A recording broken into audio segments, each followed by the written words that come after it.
video live stream. So if you are watching this now, that's madness because I don't even know where we shared this crazy link. But also, if you watch it later on, welcome to week 2 of Dungeon of the Mad Mage. As long as we can get Roll20 working, should be pretty cool. Some of us have gamed with each other for a little while now. We have, as you can see, hopefully on the screen, Christian Wave, you're our tech whiz. I'm the least techie person. How is that true? How are you our tech whiz? Seriously, I'm a Luddite. Seriously. Yeah, hopefully you can see our faces around the outside tonight, and we're going to play some D&D. So last session, the guys went down in the bucket to start their adventures in the dungeons of the Mad Mage, and it started incredibly well. Hearing some hurried footsteps to the north, the group quickly ignored those and hurried to the south. Finding themselves in a corridor full of creatures carved into the very stone itself. The groups then just were attacked by rock grubs and found 2 secret doors, one to the south leading to the sewer. And we don't talk about that bit anymore. And then one to the north, leading to a room where they could hear voices from the city of Waterdeep above. And also, Dave, your character, Slayer, managed to rescue a magic sword. Yeah, boy.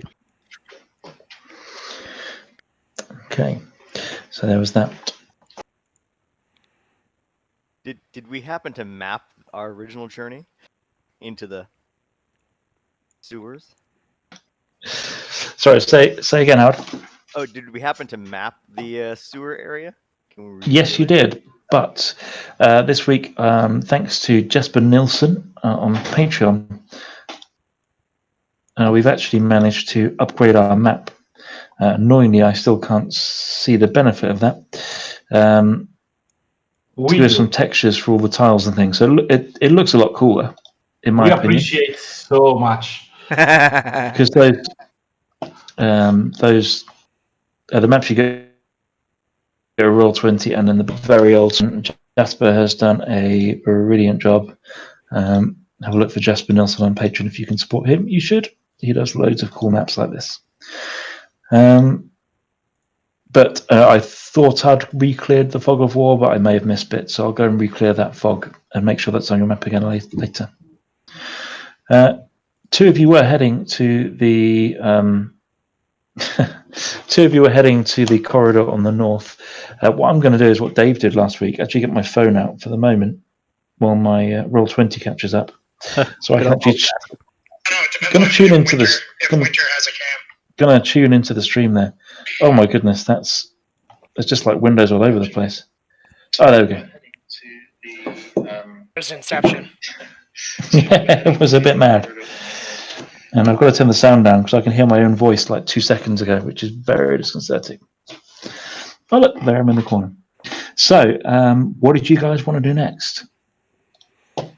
I think we need to explore more of this place. Oh yes, I'm up for that. Interesting stuff to look at that and to find. I'm gonna move a little bit. I'm all for a strong offense. How about we head north? Yep, I agree with that. I like fighting stuff. Enthusiastically. I mean, it shouldn't colour your decision, but I will remind you, because I mentioned it, you did hear footsteps running to the south from the room to with the pillars in, currently to your west. That's one more reason to go north. It's another good reason to go north, I suspect. But I'm just kind of reminding you and helping you guys get your bearings. So you can move into the north whenever you're ready. I guess I'm thinking that they laid the skulls now to point to that sewer area, and they were watching us from across. And this secret room seems to head this direction. So whoever was spying on us probably is north. Yeah, I'll agree. Wow, that's good logic. Might be giving this dungeon master too much credit, but it is good logic. All right, go. No, I'm joking. Go for it. So as you go north, you can see the corridor opens up in 2 directions, to the east and the west. To the west, it finishes in a T-junction, and it finishes in a northern room and to the east it finishes in a T-junction. I will continue persevere. At the moment, I've got my my old school book here, which I'm going to use. Until, My dwarf companion next to me, left. Old school book are always the best. Yep. So you can go left or right.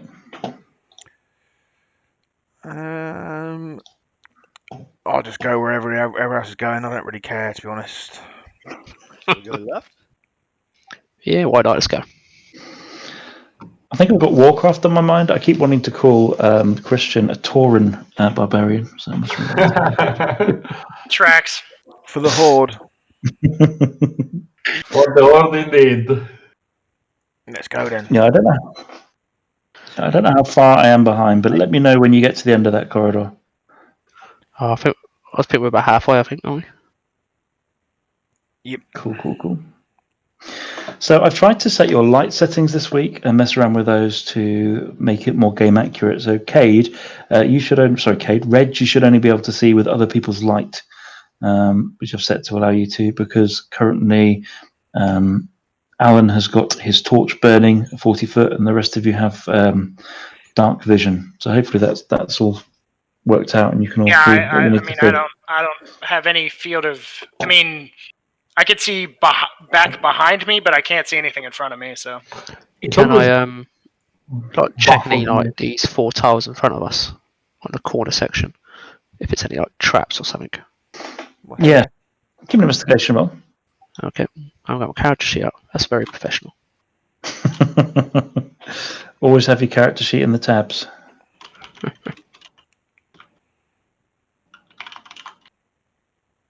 Not a smart dwarf. Great. What did you roll?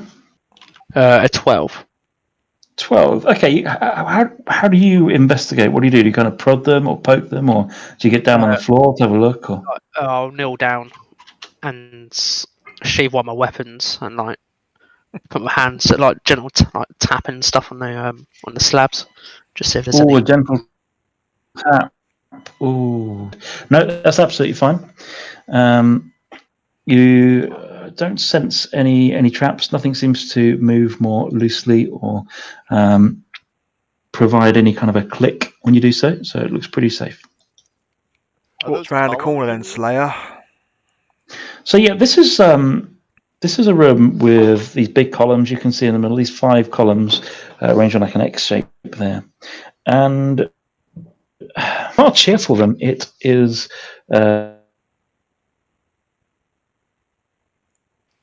seem to cut halfway there. Skeleton. Yeah. In fact, as you get closer to the pillars, you can see the pillars themselves are made of cemented together bones. Just to cheer you up there. There's also what look like smaller humanoid bones on the floor, and there's bits of some of the bones have got a little bit of meat still on them, if you like. There's this little bits of flesh, but most of them are very bereft of flesh. Okie dokes. Yeah. I'll go to the first pillar here and have a look. Anything of interest? Investigation check. Yeah, absolutely. Just shout what you roll. I'm not very investigative though. A 10.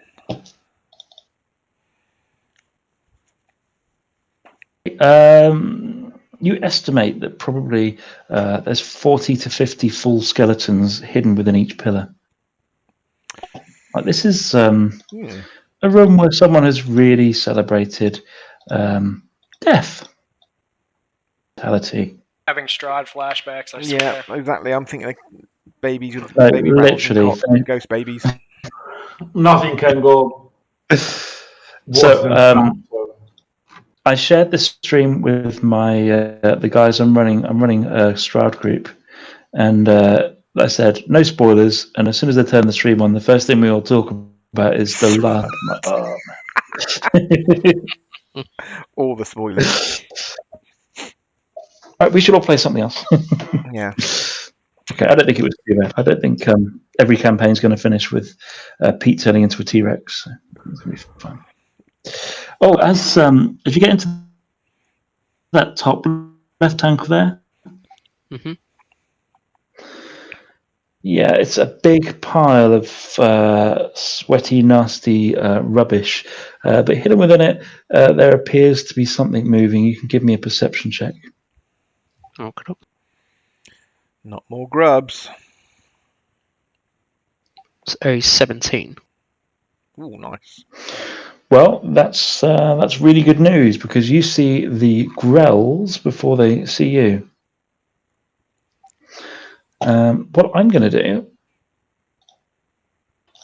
Is your roll 20 not come up, Matt? it's still not coming up, which means I'm really going to struggle with combat. You might need to give me a 5 minutes break just to restart the computer, and if not, I'll move to my other computer. Okay. For it. I'm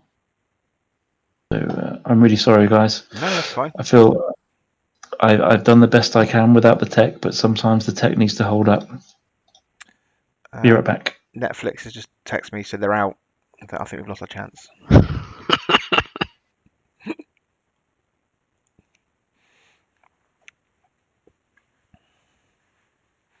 So what did you see?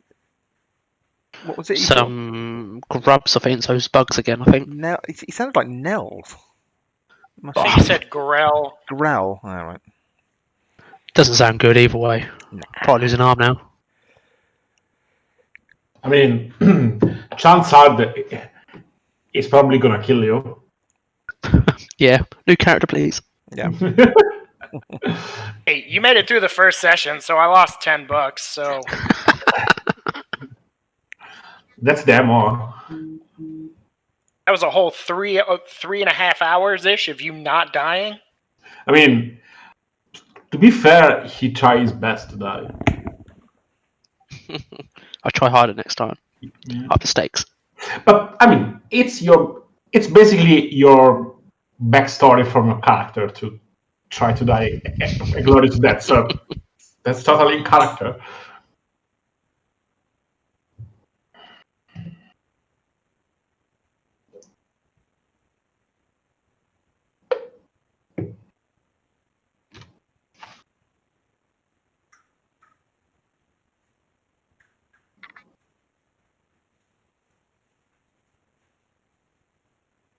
To the group. So, guidance and resistance. Can I cast those on myself, or does it have to be on another creature? You can cast Can it you on one, your so turn. when anything that says one willing creature or one willing you can do it to yourself too. Gotcha. Okay.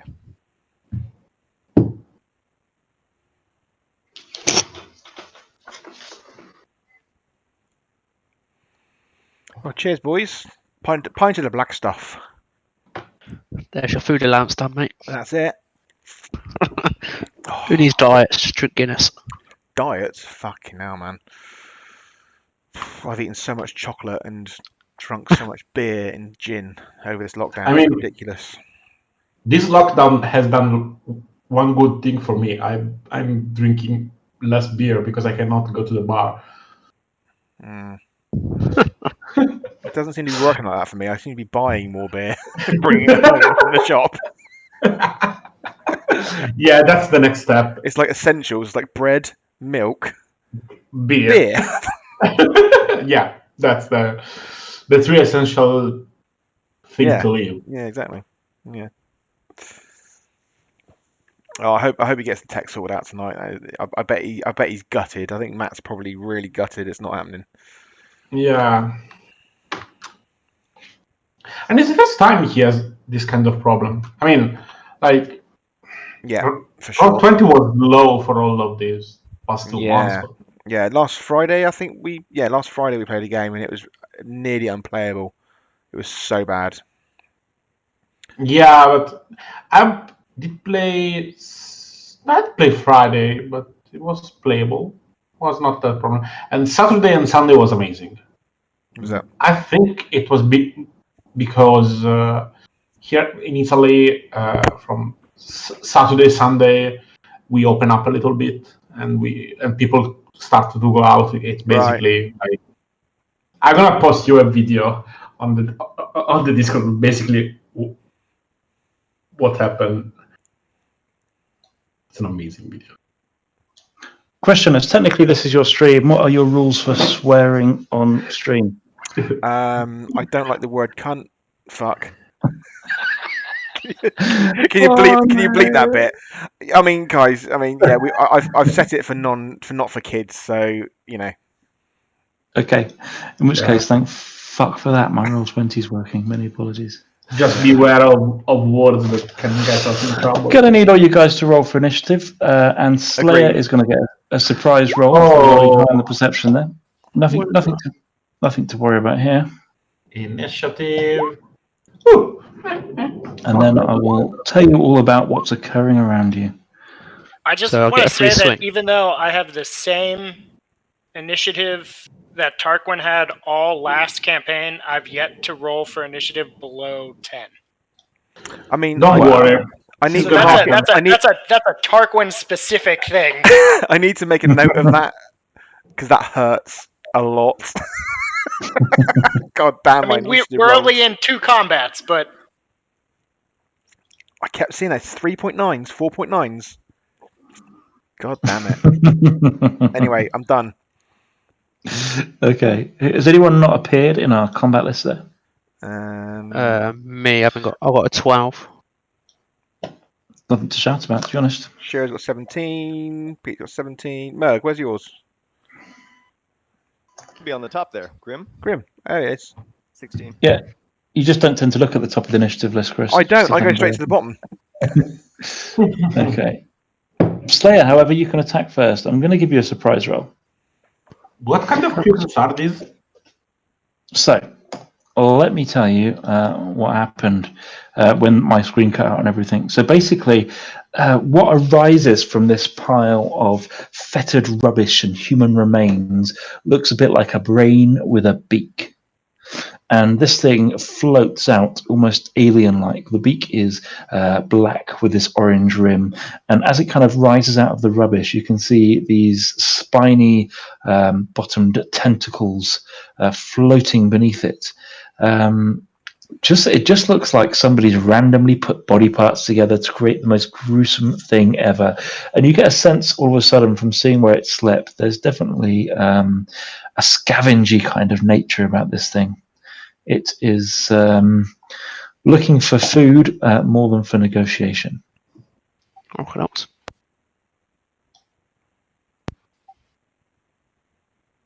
So, what would you like to do as your surprise round, Slayer? I could see it's like an opponent, so I'm just gonna charge in and start swinging. Okay. Oh, yeah. Nope. Oh. This time it's my turn. GG. See you later, boys. I'll be all week. Anything else? I'm gonna swing again if I can. Yeah. Ready for it? Come on. Come on. Oh God, I'm not Christian today. Jesus. Nope. Yeah, like you try and swing your axe, but this kind of brain is ducking this way and that way, and its whole kind of beak looks angry. And in fact, the one in the left-hand corner, first of all, kind of reaches towards you with its tentacles, like it's trying to grab hold of you. But it will fail. And then Shiro, it will be on you to act. It's my turn? It is. Nice. Okay, so since I am like scaredy cat in all of the possible broad spectrum of the world, and I'm seeing like this too big pile of stuff here, I'm gonna move out of the way. 10, 15. Never a bad plan. And then I'm gonna unleash. Let me do this because it's. I think it might be fun. I'm gonna cast Spiritual Weapon. And you see this like big circular object with glyphs What spiritual weapon does a cat have? Tell me it's a glowing ball of yarn. Yeah, it's basically a glowing ball. It's a little like the feather on a line. Yeah, it's basically had two options, but one is too steampunk for this because the other option is basically a laser. It's got to be a yarn. Well, go for the yarn. Okay, and Okay, and I I want to haven't put got a yarn token ready, but next week I will make sure Shiro has some a little yarn token to move around. Nice. And I want to put it like here. Okay, you do say. Okay, and I'll attack with my spiritual weapon this guy here. Cool. Describe what it looks like when this yarn attacks. Yeah, it's basically this glowing weapon with glyphs of like imagery of cats and people be reverent to cats. It's amazing. It's just amazing, and it is amazing, and it's got to have a token. Okay, you're gonna have to send me the picture of that. No problem. This is my Hey, roll Matt. for the attack. Yeah. I'm supposed to go at 17 with Shiro, but I'm not in the order. You will be in about 3 seconds. No problem. Okay, no problem. Sorry, carry on, Shiro. Do you want to roll for damage from your spiritual weapon? It's 14. Yeah, That is a hit. That is a hit. And this is my damage. 7 damage. Solid. Yeah, it takes this beak sort of recoils and gives a kind of an awkward shriek. And that's for my bonus action, and then for my action, I'm gonna cast an Eldritch Blast on the same one. Nice. So this is my Eldritch Blast, first one and second one. Does it not take your action to summon the spiritual weapon? Or... No, it's a bonus action to summon. Bonus action. It's Okay, a bonus action to summon, and then you can attack with it. nice. Yeah. So you've nailed that. You've passed my rules inspection. Congratulations. Just going to go back to studying my book.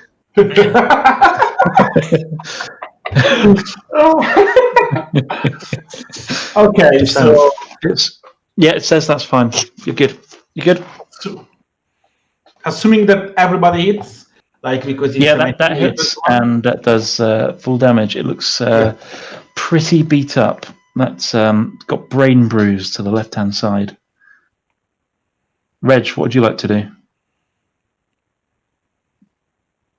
So, Reg is feeling very out of his element based on the fact that he now realizes he can't see.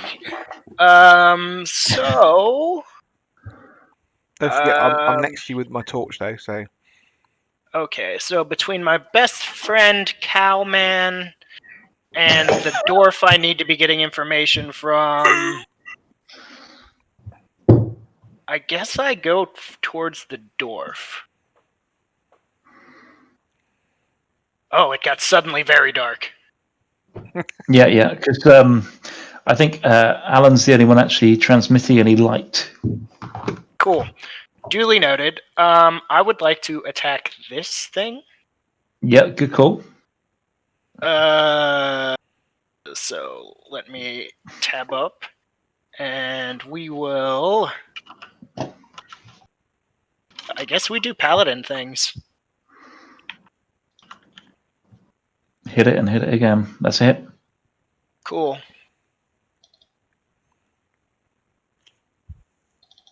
And that's 10 damage. So you kind of smack into this thing, and actually, although you hit this brain, it's not as soft as you imagine the brain be. It's actually quite hard. Like there's more matter in there, and the beak looks hungry as it tries to almost bite the weapon as you try and slam it down on it. Yeah, and Reg is fairly inexperienced, mostly just house guard stuff. So all of these weird ass looking monsters, they're kind of giving him like the heebie-jeebies. And the fact that it tried to like snap at his blade, sort of just pulls it out and then just jabs the tip in. Oh wait, I can do the butt end feature. Look at me remembering the stuff. butt feature first, and then we'll go just the tip. Yep. That was unintentionally a D4, but here's the regular attack That's roll. a hit. That's a hit with the butt end. Yep. Cool. So is that 2 damage with that? Is added to your bonus? That's what, 3 damage? I seem to remember it's +1 last week. +4, so it's +4, so 6. Oh, great, cool, even better. Yep, and then we will attempt to jab the same creature. Nice. I assume a 20 hits. No, it misses. Yeah, it hits. Yeah. And so 16. Ooh, yeah, and actually, this kind of actually kind of hit it. You wanted to smash one of its tentacles off, and it falls from the floor, dripping this brain ooze underneath it as it hovers above this pile of rubbish. Cool. And again, I have a 10 feet reach, so Great, handy. Yeah. 10 feet reach is so awesome. So good. Grim, you find yourself in a room with near strangers, surrounded by brains. I will attack with Guiding Bolt down here in the corner. Level 1. That is really nice. It does not like that. It looks like it's just kind of woken up as it's risen from this little pile of garbage in the corner, and looks pretty angry. Well, Anything else? You really annoyed it, but you've also hurt it. It did not like it. I think I will stand my ground right here. Cool. Alan, what does Alan do in a room full of brains? Well, I've always wanted to know that. He notices the cat guy and the fish guy disappear. So, and then he sees a ball of yarn fly towards these two and hit it with some magic out of the corner of his eye, lights up the corner, and he says, let's get on with it then, boys. And he gets his great axe out and he goes for this one right here. And he's going to take his first swing. And he's going to do his reckless attack. Yep. Nope. Oh yeah, that's it. Damn. Yeah. And roll for your grimly bits of extra damage, Mr. Barbarian. Now, you didn't say rage. I'm assuming that you were pretty cross as you charged in. No rage. I'm not raged. No, okay, cool. Let's discount that. Yep. And I've not got. They both of the brains look pretty beat up now. Must be done. Anyone that wants to try and identify the creatures after the first round, I'll give you a chance to make some intelligence checks to see if you've heard of these things before. They're not very common on the surface, but we're on the first level of the dungeon. There's a chance you've heard of these things. Can I do an history or arcana? Yeah. I don't mind if you probably history more than arcana, or animal handling or survival. I'll go straight intelligence. So. I mean, Reg can make a straight intelligence check with a -1. Yeah, why not? Yes. Yeah, sure, you haven't heard of these things. Total surprise to Reg. To the surprise of no one else. These are waves? Can I do the same? Because I lived underground for a long time. Yeah, I may have heard of these creatures. Yeah. Winter showed up. I mean, they're not in every underground corner store, but Grim will take a shot with survival. Oh, nice. You've encountered these before, actually, Grim. Now that you remember them, and you were in this dungeon cave once, not too far underground, and you remember seeing a group of 3 of them just feeding on corpses and trying to hide and trap people so they could devour their flesh, and arriving back in your tribe afterwards, researching them, you found them to be hungry scavengers, animalistic more than tribalistic in nature. So that's pretty handy. They're called grells, and you would know all that. Okay. Alan, did you have another attack? I don't at the moment. No. Okay. Yeah. Cool. I've got action second wind. Is it or action surge? Sorry. Action surge. I'm not using it yet. Okay. Yeah. Have you got fighter 2? Have you? I think action surge is fighter 2. Could be wrong. Yeah, I've got fighter 2. Yeah, I've got zealot 3, Yeah. fighter 2. I've got it, but I'm not using it. So Slayer. I assume when you attacked as well, Slayer, you were using the long sword that was glowing blue that you picked up in the other room because you didn't tell me you put it down. No, I wasn't. I had it on my back. Well, so what happened? Yeah, I'm going to assume it was the longsword because the minute you try and put that longsword down, it will reappear in your hand. Okay. Oh, another trick. Can you send me the stats for that longsword so I can type it in? Yeah, it's just a bog standard longsword. It glows. We'll cover that in just a moment. If you look up longsword in the compendium, you should be able to drag that into the front sheet of your character stuff, I believe. But in the meantime, this particular grell that's just to the north of you is going to reach up with her beak open and just trying to bite your arm. I think she looked particularly tasty, but I guess 14 will almost definitely not be a hit. Let me check my armor. It looks like your armor is 12, is that right? Yeah, that's right. Okay, in which case it does 5 piercing damage. This thing just kind of pecks your arm. And then as it does so, its tentacles reach out for a further attack. They do a critical hit for 8 damage. Okay, how much damage was that? It's not showing any chat. Just 8. No, it won't do for these. Just 8 damage. Okay, And I need a Constitution save. You're good. You're good.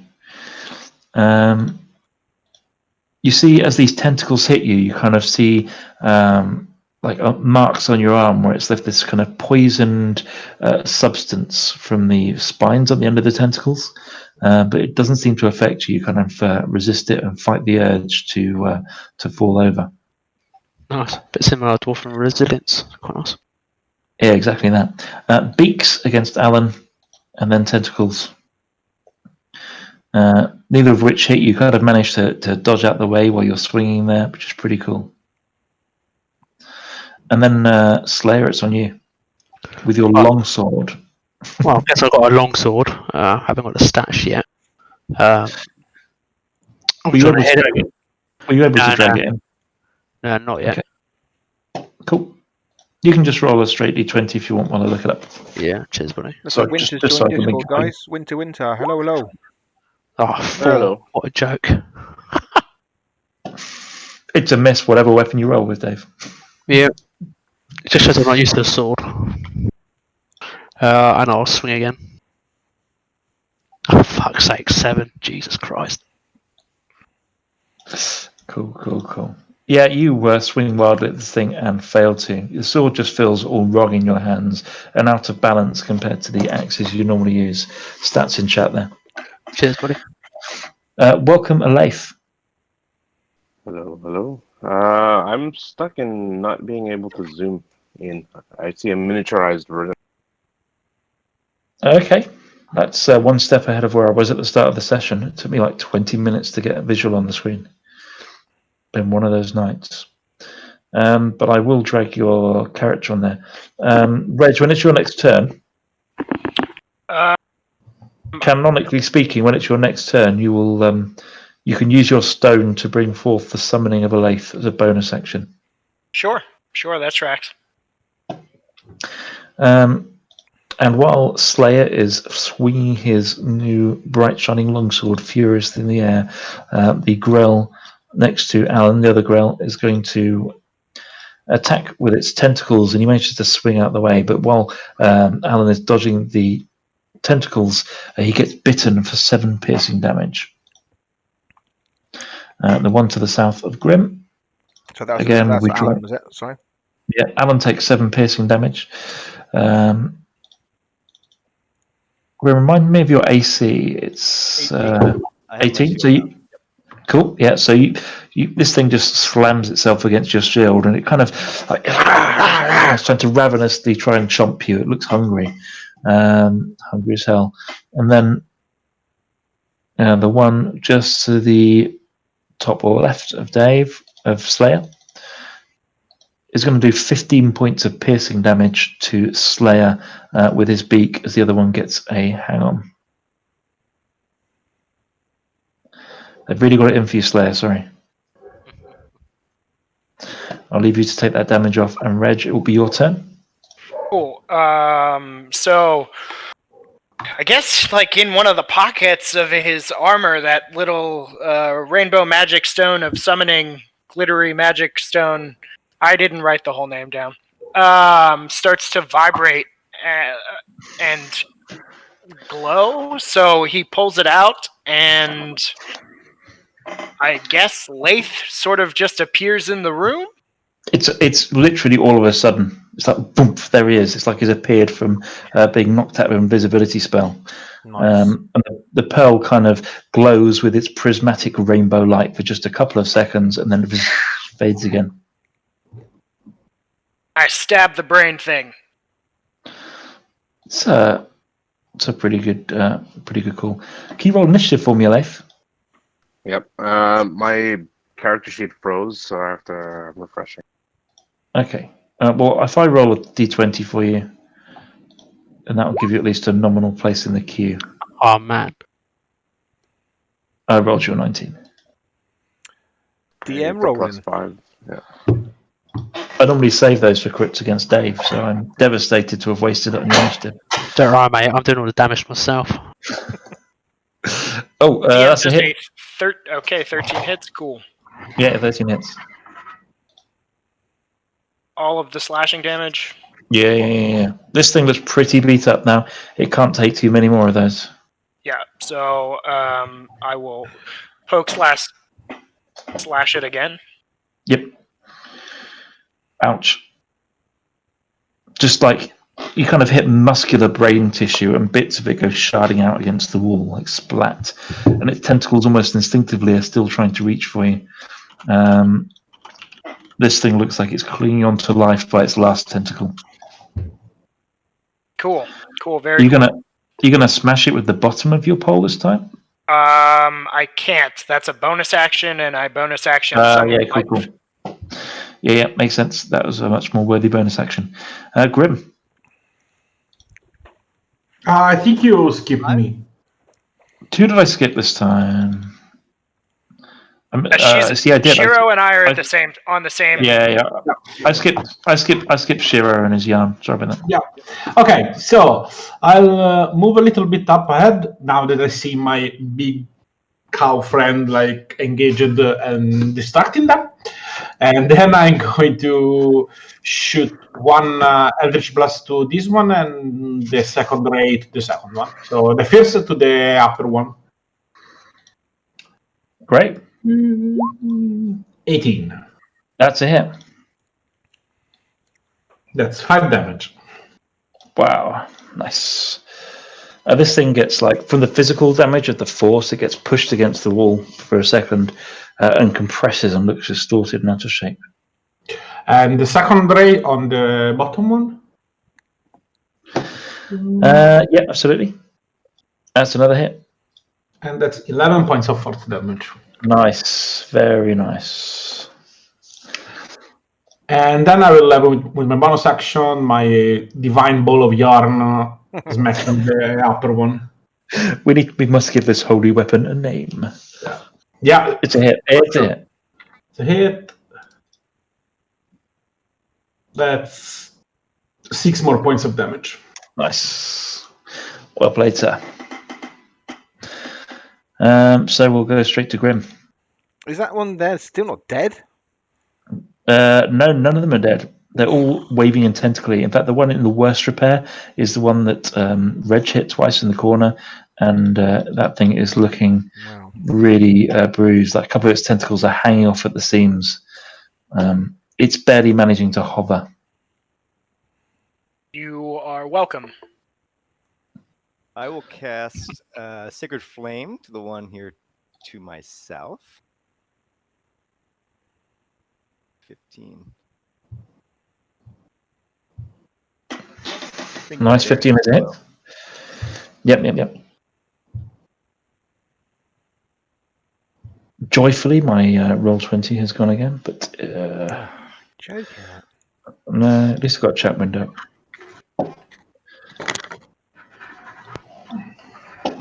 Kicked twice so far, but luckily it just reloads. Yep, I'm hoping that's going to be the case.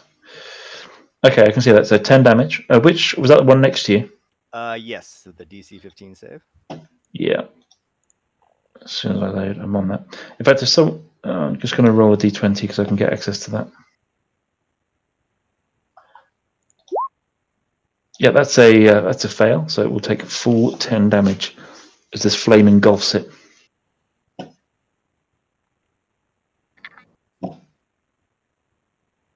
Anything else? It's still chugging along, huh? Yeah. All right, I'll go ahead as a bonus action cast Spiritual Weapon, and my holy mace appears. I was waiting for you to say, and a second ball of yarn appears. I'll have it appear actually next to me right here,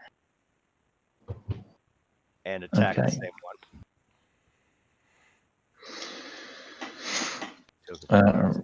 Roll. Yep. Well, I can see all the chat windows, just not the screen. So that is cool. Oh, wow, that hurt. And 14. Let's see. Oh my god!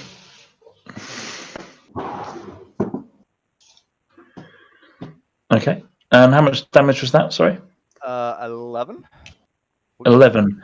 The one next to you, this spiritual weapon just smashes into this brain. As it does, you kind of see this mace-shaped hole in the top, and it looks like for a second it's going to carry on trying to start to hover, but then kind of it loses its animation and kind of drips to the floor in a spongy mess.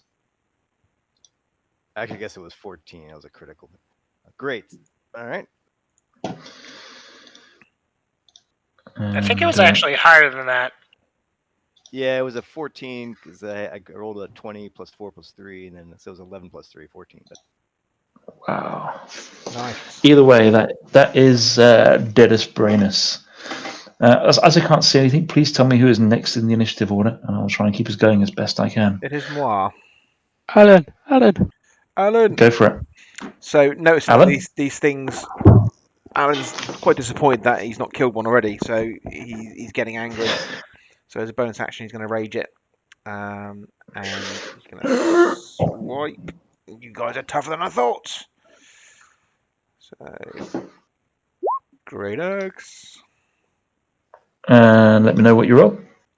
So if I'm raging and I've reckless attack, I get advantage, don't I? Is that right with barbarians? Yeah, reckless attack gives you the advantage. Rage gives you the bonus damage. And so I've rolled 24, yeah, 14 slashing.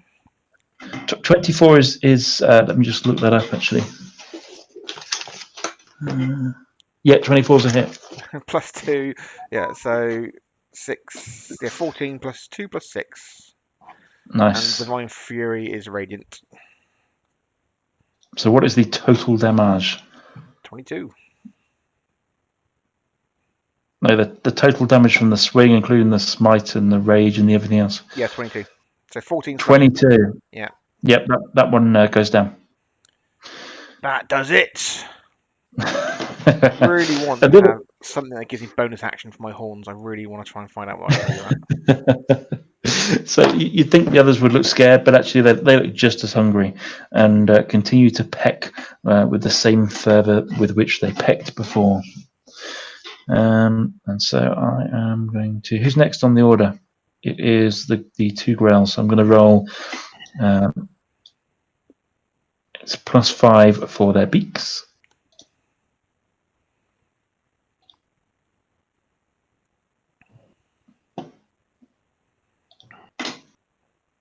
And... You rolled a 14? Yeah, that goes 19, through. it's 19. Yeah. Oh, 90 plus 5, beg your pardon. Yeah, 19 and Hallelujah. That is a miss. So the next one, I'm having a right old mare with Roll20 tonight. We are seriously disagreeing.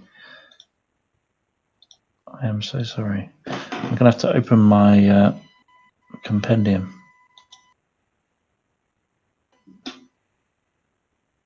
In all honesty, this is the first time in the year we've been doing this I've never known you I have know. this much problems. I know, it's frustrating. Last week it was Dave. It's just my turn for the fun and games. I mean, Roll20 on Friday was absolutely atrocious, wasn't it? It was. The whole thing was going pear-shaped. Let me just be right back.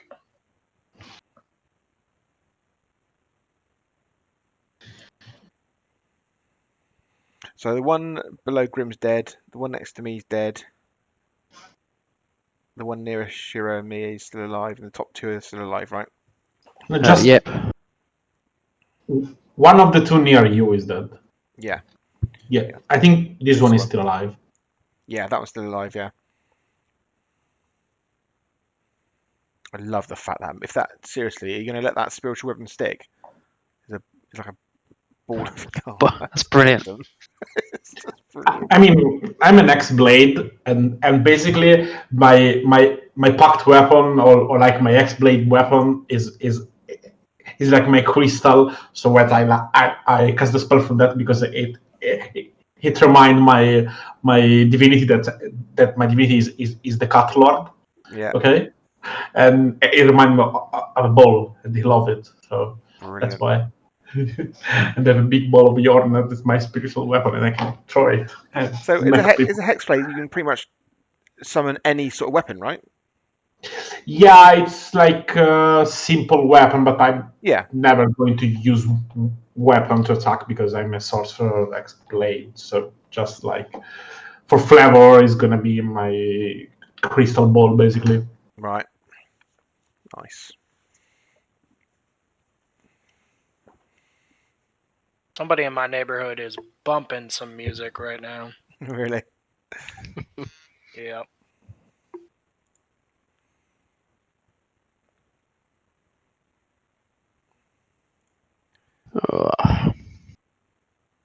So do you reckon this magical sword like Thor's hammer? If I can not throw out something and it reappear in my hand again? Mm. I'm have to try that out. I reckon it's just a blade that glows. I think, Matt, you're trying to talk, but you're muted, so we don't. Yeah, we you're can't muted, listen. Matt. Oh, that's good because I've basically been swearing at Roll20 for the last 1 minute, so I'm quite pleased that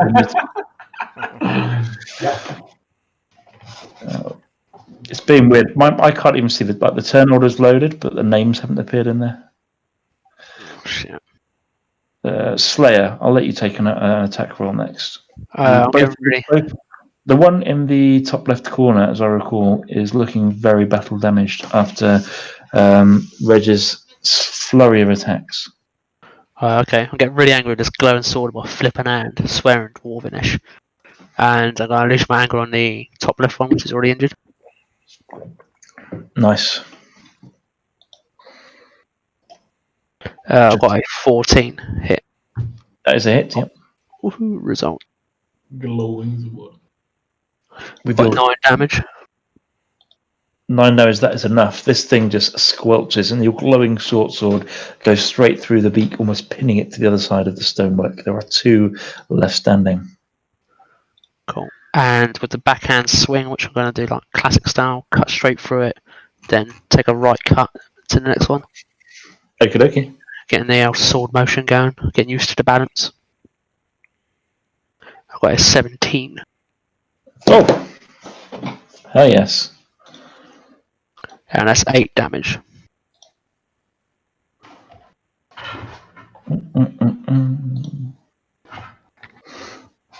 So that one is down, but not out yet, not dead. So still have two remaining. Should be one up by you and one to the right of Alan. Cool. And that's me done.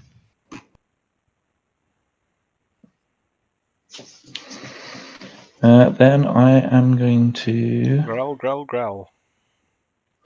I'm going to go to a Leif. The Grells will ready their actions.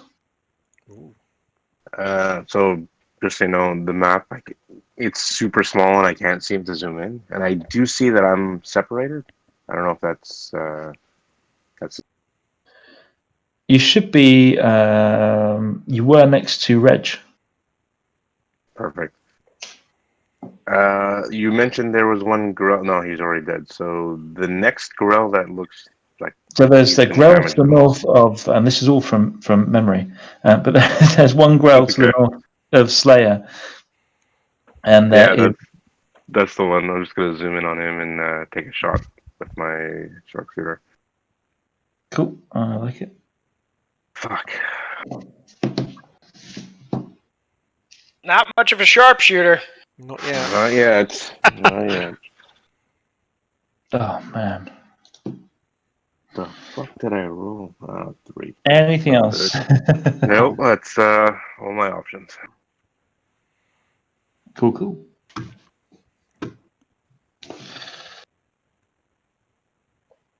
In which case, it should be Shiro next.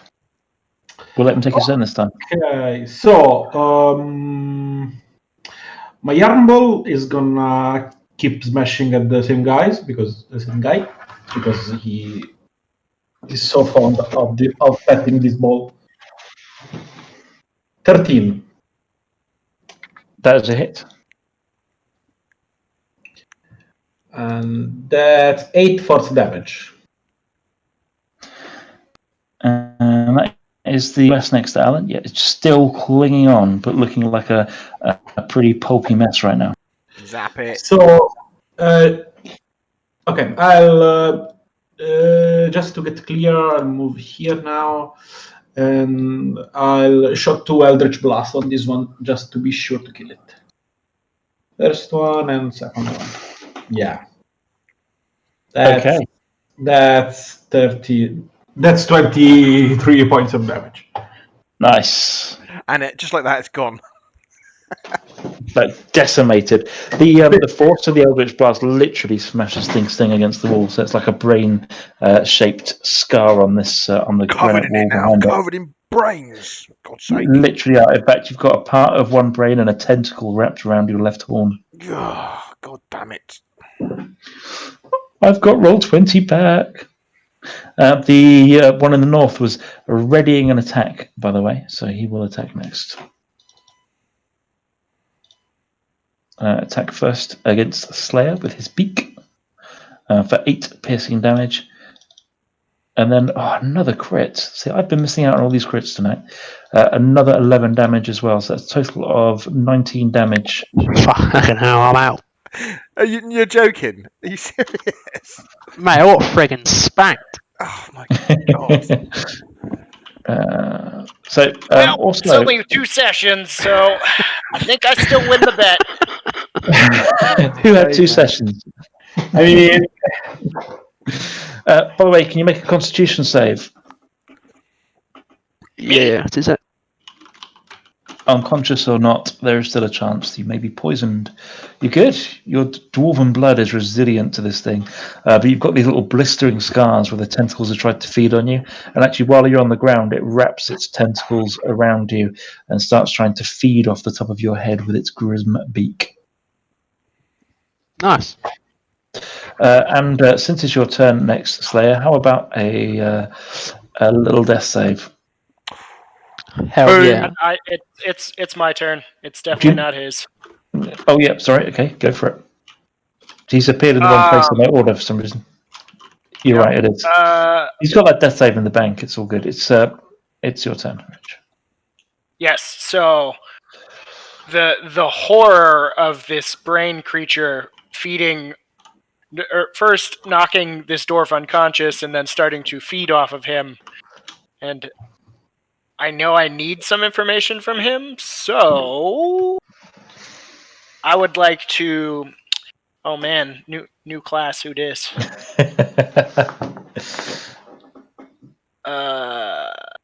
So lay on hands, huh? Yeah. Total number of hit points equal to your paladin level times 5, so 25. Yeah, I'm just gonna pump 5 hit points into Slayer, Nice. and I'm pretty sure that's my action. Yeah, that is your full action. So Slayer, you feel this beautiful golden light kind of rejuvenating your body as but when you wake up you've regenerated your 5 hit points, but you're still on the ground entangled by the tentacles of this brain-like creature. Cool. Thank you very much. Any bonus, Reg? I think I can only bonus action smack with the blunt end is if I make an attack. Yeah, you can do that. Makes sense to try and smash the thing off. Let's just double check.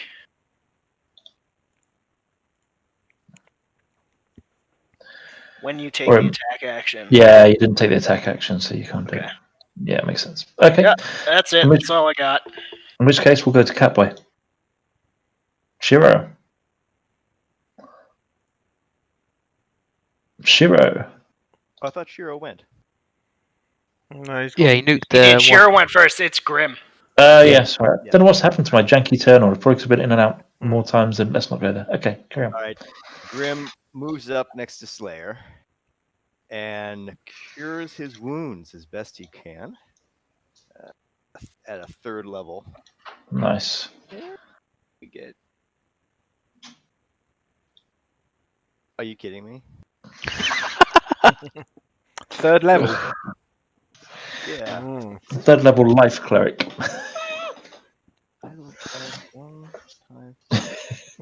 Read the rules. Yeah, check add, right. You can add 5 more to that. It adds another 2 plus 4. Let's see, spells level 2 plus 3. So another 5 on top of the 9 and the 7. Nice. Cool. Cheers, 21. It's good. And then, as a bonus action, I move my glowing mace next to the guy up there and take a swing. Cool. For weapon. This thing looks pretty brutalized, but it's feeding for dear life. And 15.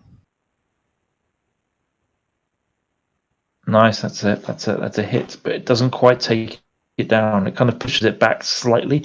So like the beak part of it has to stop feeding off Slayer for a second, but the tentacles are still wrapped tightly around his body. Gotcha. That's all I got. Alan? So I pick off the bit of brain from my horn. And I turn around to see the commotion in the corner up here. Ooh, gotta kill these things. Gotta kill them. So I'm gonna 5, 10, 15, 20, 25, 30 to there. To there. And then I'm just gonna sort of like scream a massive bellowing moo to the, and then dash again to there. Can you? I'd like to hear the moo. I don't think I can quite. I just can't. That's the ticket. And then, as a bonus We're gonna need a soundboard. You should never do that ever again. And as a bonus action, I get hammering horns, so I get to shove. Oh, it's not very exciting. I'll do it anyway.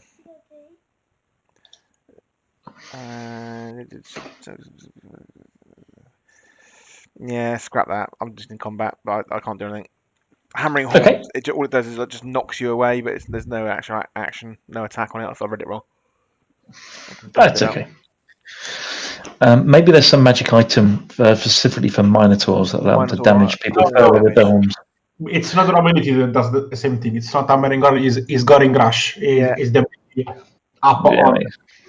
So hang on. Have I got Goring Rush then? Hang on. I got Goring Rush.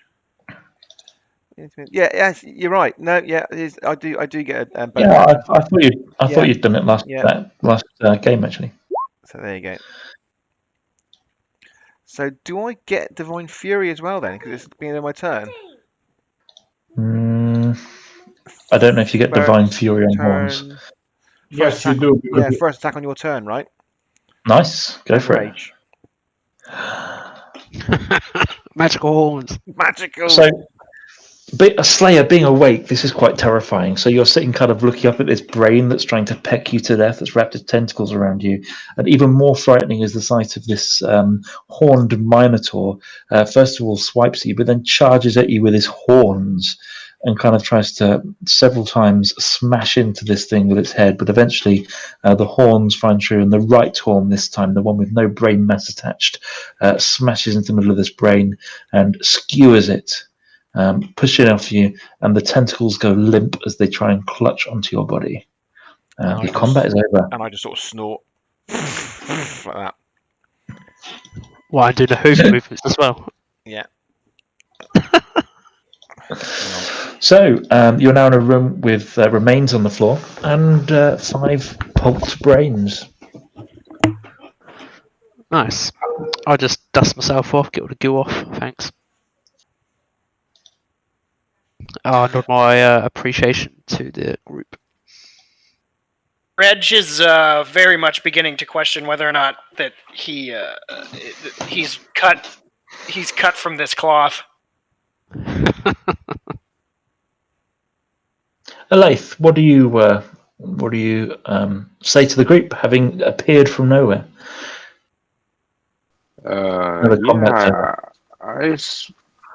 I was back with Applecore, and she said we should be careful because there's a lot of vampires in the first level.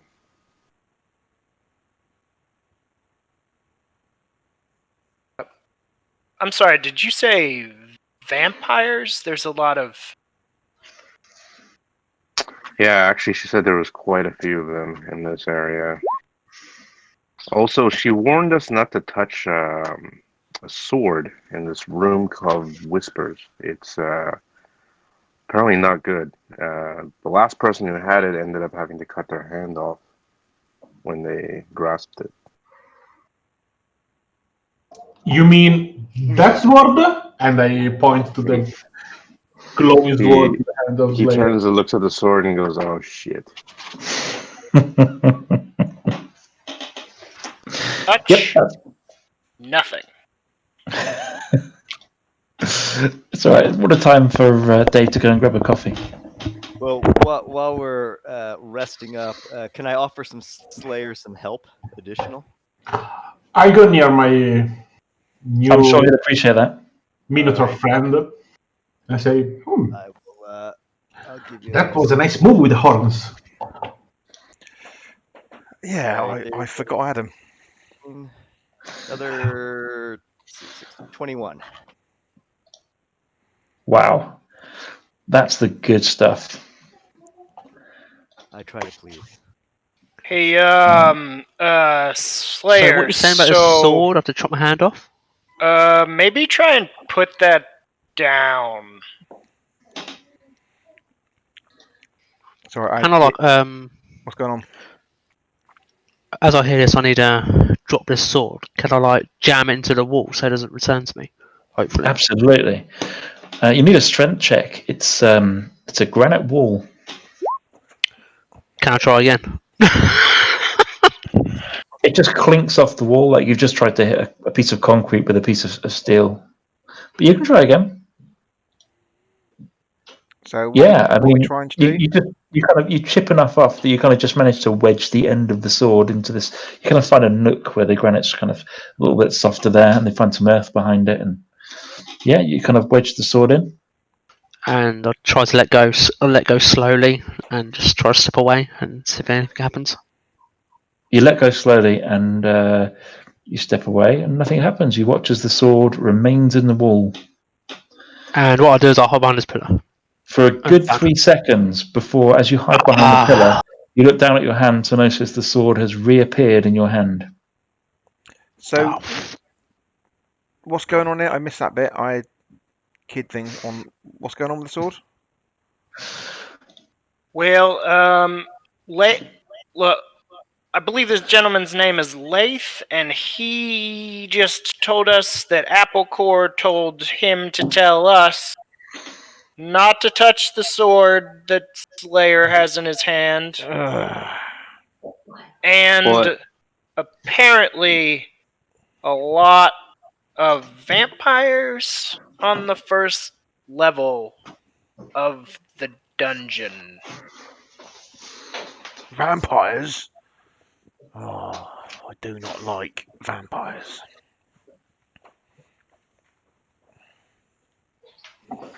So basically, this is the dungeon of the Mad Mage, and the Mad Mage is caged because we're back in Borovia.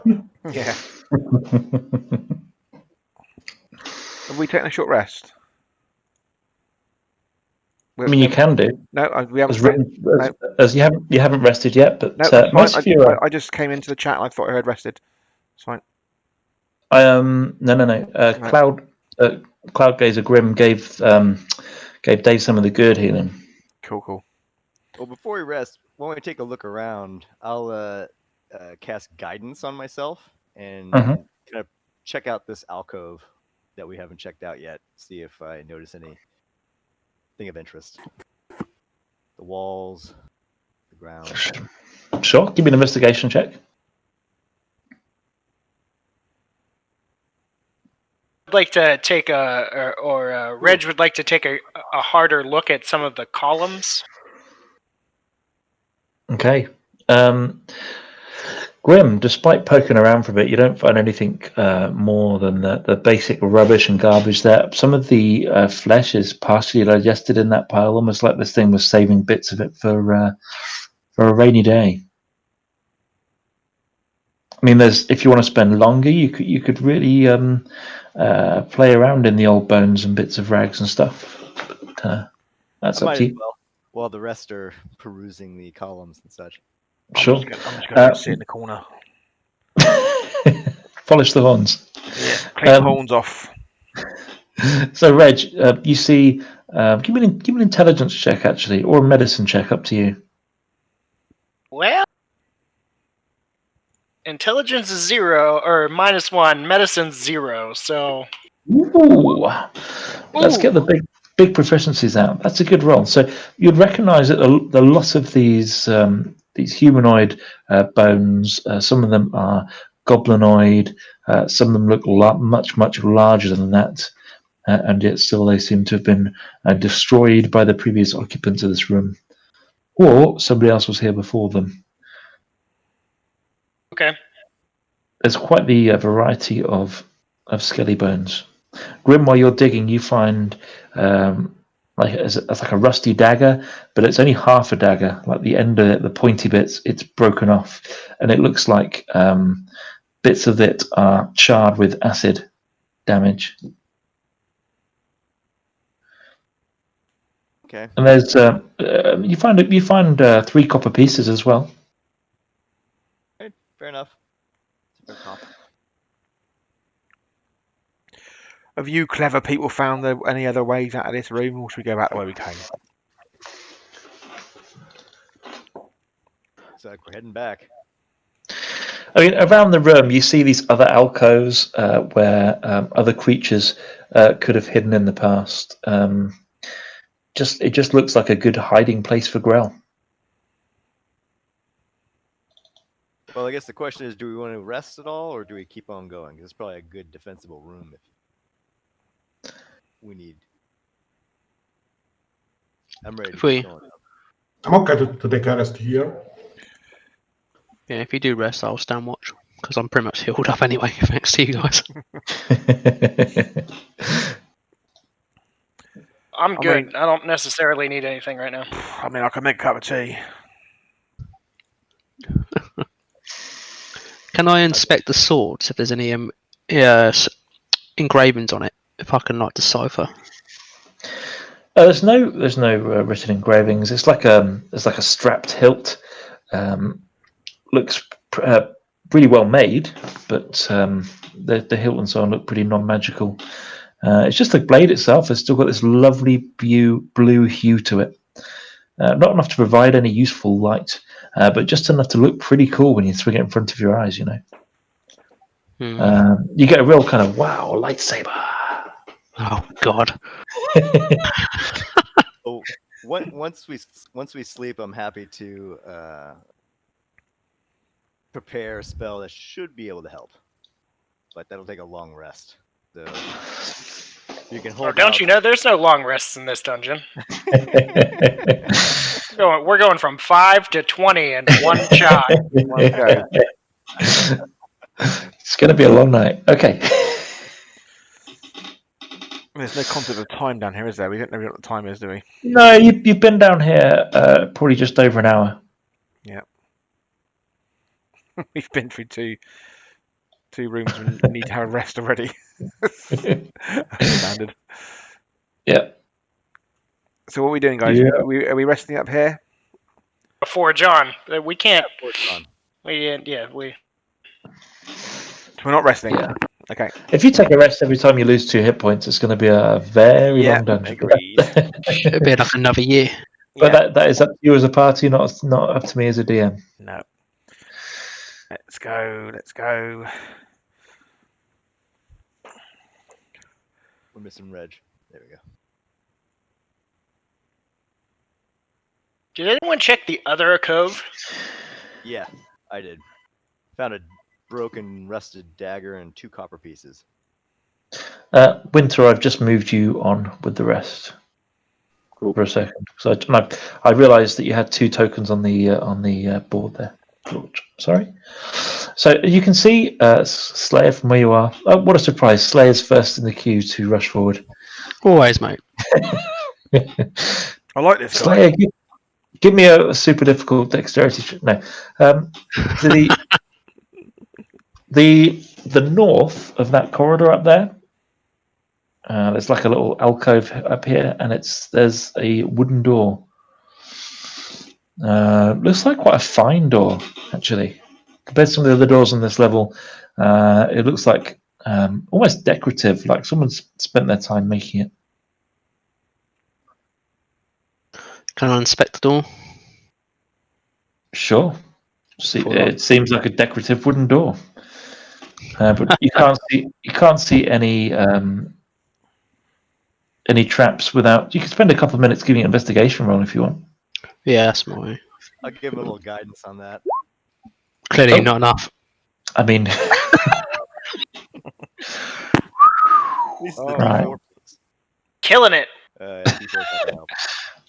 I don't know how to do to help you when you roll like that. I'll just scratch my head a moment and just be pondering. Look. I'm just going to tell you, Dave, you need to stop rolling dice, or eventually you're going to die. Grim inspects the doors, trying to see if he can see any traps. I'm gonna guide him like he did to me. Just What like I know what I'm doing. Pat on the shoulder. Yeah, bit of motivation, support. Do you want So, me to bash this door down or what? Give me that investigation roll there, Grim. So you don't find anything spectacular about the door, but kind of while you're looking at it and spending the time, you can hear movement from the room beyond. You can see me, and you can see like the Minotaur just getting ready to charge the door. Basically, he's getting ready to rush it. You haven't told me you're acting stealthily, but it's up to you now how you approach this. I'll just grin at the monitor and it's like, do it. How about I swing the door open and you charge in, Alan? Ugh, okay. I'll be right behind you, Sonny. All right. I check the door, see if it's unlocked, and then push It it. is. I swing it open. As the door opens, it kind of opens into quite a large area compared to the areas you visited so far, with these 3 statues in the middle of it. And it appears to be a room full of very pale-faced folk. Oh, gotta go shit themselves, aren't they? So And I'm that's why I didn't burn any spell slots. They do not appear to be shitting themselves in response to That's more vampire than in Castle Ravenloft. So there Oh are my three. god, There it's the same tokens. there are three statues there, and you can see they're on plinths, and on the plinths, someone has scribbled over in chalk the original names and like graffitied some of the bottom parts of the plinth there. But there's the kind of well dressed, gothic looking, pale faced vampires, and as you walk in, a couple of them kind of just walk either side of you and say, welcome to the home of the Undertakers. By what rights have you entered our realm? Just passing through. That's what I'm saying.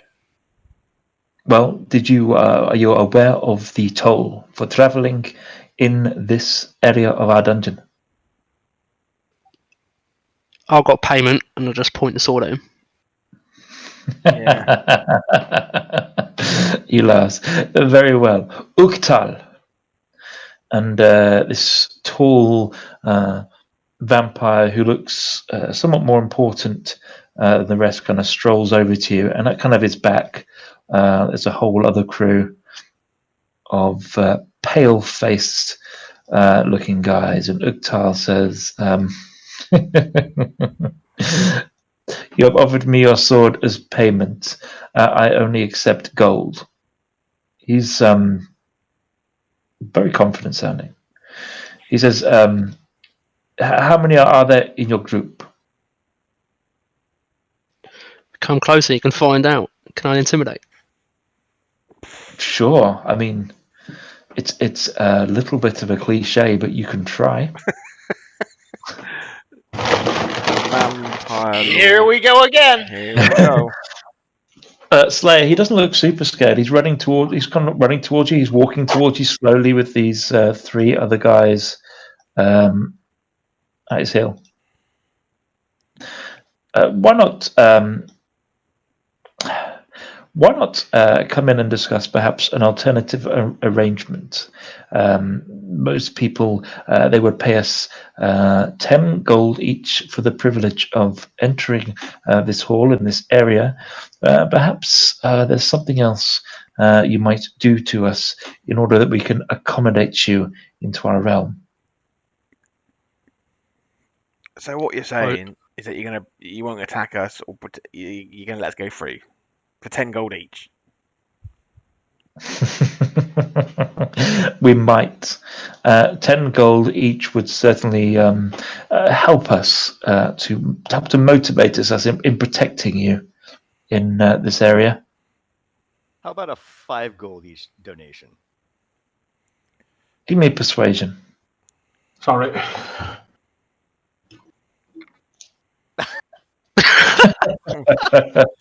Let's call it 15 gold piece for your cheek, and we let you keep every one of your party when you walk out of here. Can I? Okay. Well, Can I sneakily put my hand behind my back and get a hand axe and just throw it to one of the vampires? no. I'll grab 15 gold pieces and take it. And I Okay, throw so it. as a party, I'm going to give you like 30 seconds to kind of just because while they're approaching, you might be able to whisper to each other just quietly what you want to do. So I'm going to give you a couple of seconds to discuss amongst yourself, because that's what Uktal's going to do. He says, discuss it amongst yourself. Let me know if you're willing to pay, or whether I need to send for reinforcements to devour you. And behind him, other pale-faced creatures start to edge towards the front, sensing confrontation. All right, since I screwed up the negotiations, I'll pony up the extra 5 per. I sort How of like many gold? grab. You also see Slayer's from where you are, hand. Slayer, there's like another pale-faced figure coming down this corridor to the left up here, and behind him a female one also. I sort of like whisper to Slayer, I say, "This is not our fight today. There's too many of them." It's a perfect day to die. Yeah, that's Okay, my dwarf. so we are only Have any of your characters met vampires before? no. I have been down the dungeon before, so I probably have come across these actually. They're relatively new. You haven't actually met this particular group of Undertakers before. They've moved in relatively recently. Taken on the you Alan's can- advice. Can we back out of the room? Grim. Yep. I'm gonna let you make an insight check.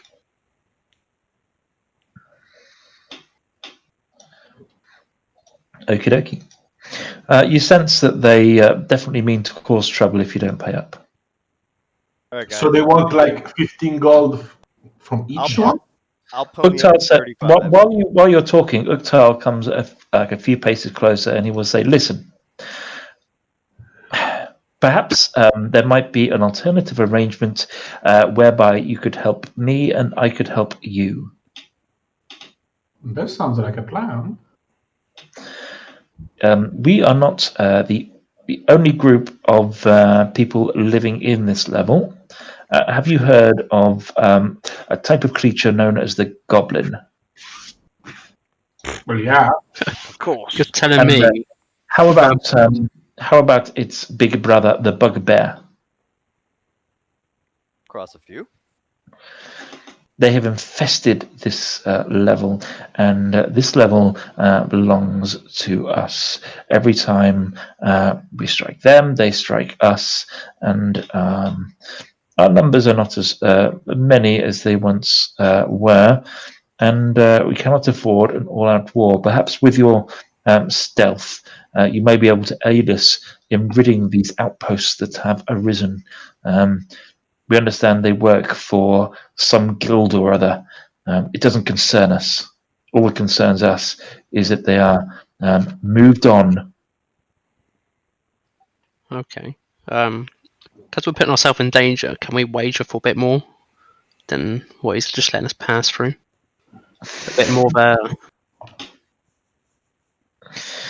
Of course, we can talk terms when you return with some kind of proof that these 3 watch posts have been destroyed.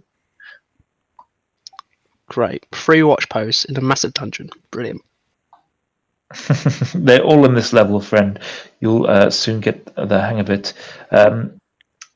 Oh, I see you found the sword. Carl, he found the sword. And one of the vampires behind this guy just. Remember when Derek did that? Yes, I know. He had it for 30 years. They're now in hysterics. I'll grip my hand axe tightly. Okay, so which way to the first watch post then? Where's the nearest one, I guess?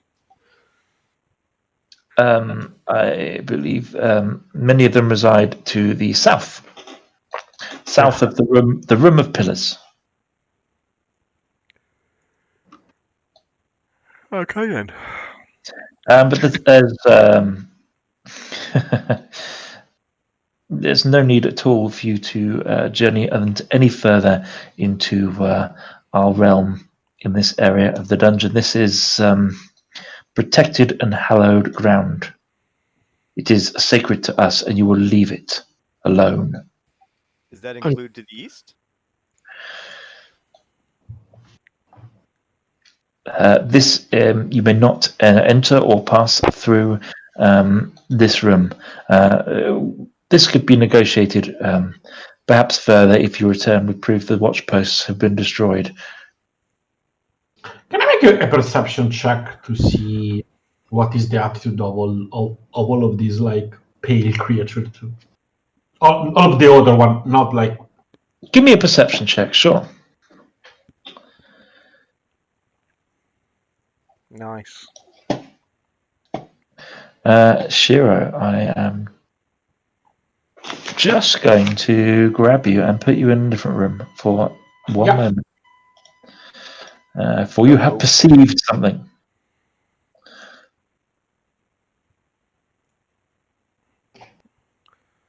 On that note, while he's doing that, I'm going to take a quick BEER check. Likewise. You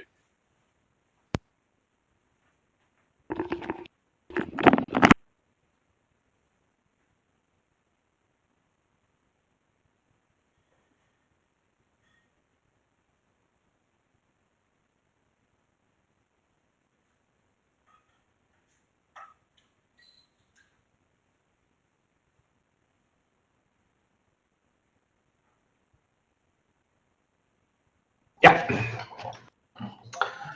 Okay. So Has he? Okay. he's saying this, I look at this guy, at this Uktari, and I say,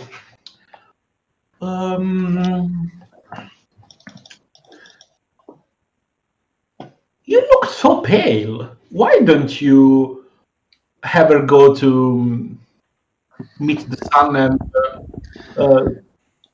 bathe a little bit in the sunlight? So it is a fantastic sensation.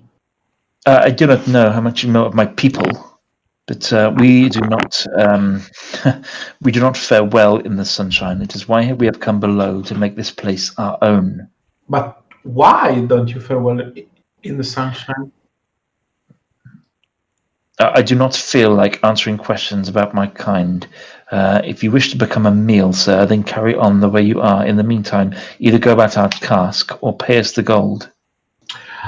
Well, I don't know what kind of creatures are you. We are creatures of the night, my friend. We are of the vampire. Each and every one of us. And he raises his mouth to show you his mouth is filled with these pointed, sharp fangs. If you want to pass as a vampire, you should at least paint your face better. Sorry, friend.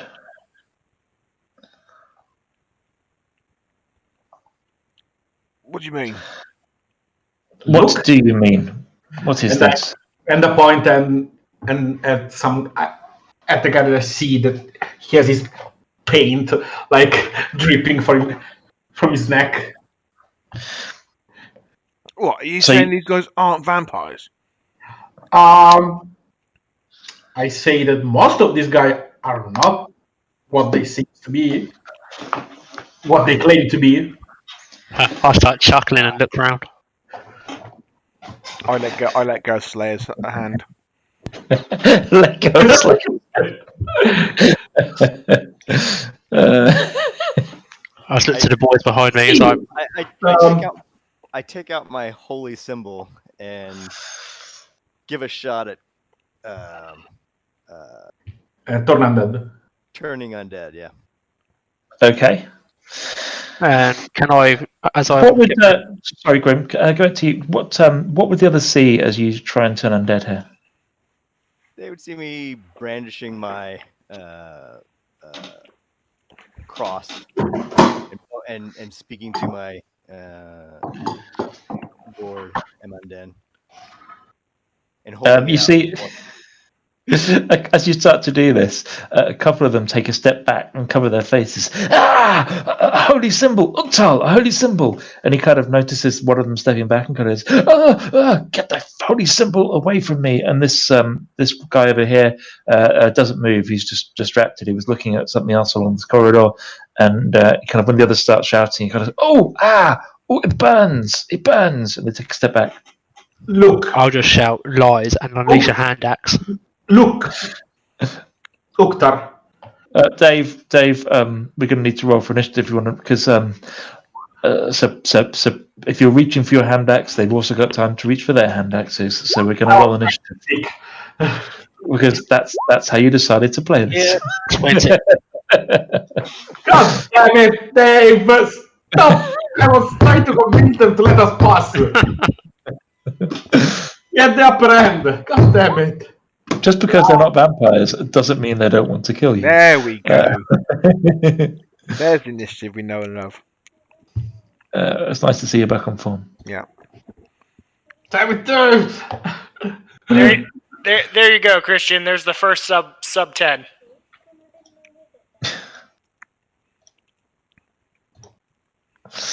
Okay. Hopefully. I was about to speak with them and let us convince them. Man, I'm busy. Sorry, it's taking me a while to roll. I didn't pre-roll initiative here because I thought you might not want to fight Go them. in the front room, lie down, safe if you want. I'm not going Silly to me. the room. No, that's my bad. Sit there then. Sit there. I don't care. It's not outnumbered, mate. We're perfectly matched now. Just saying. Yeah, no, you're quite right. That's that one. Those are the ones you can see, and I'm just going to roll.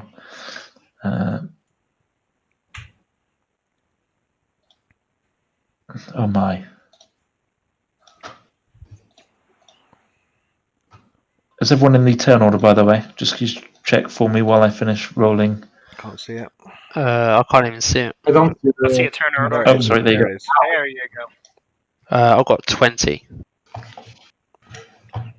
Okay, Dave, I'll throw you in there.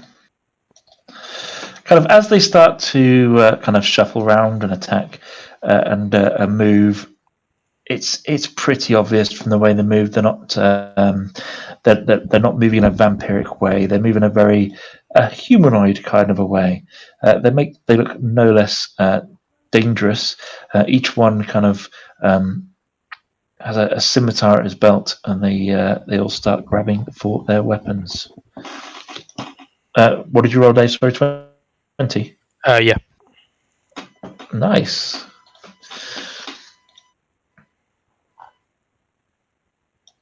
See, what you guys didn't metagame this enough.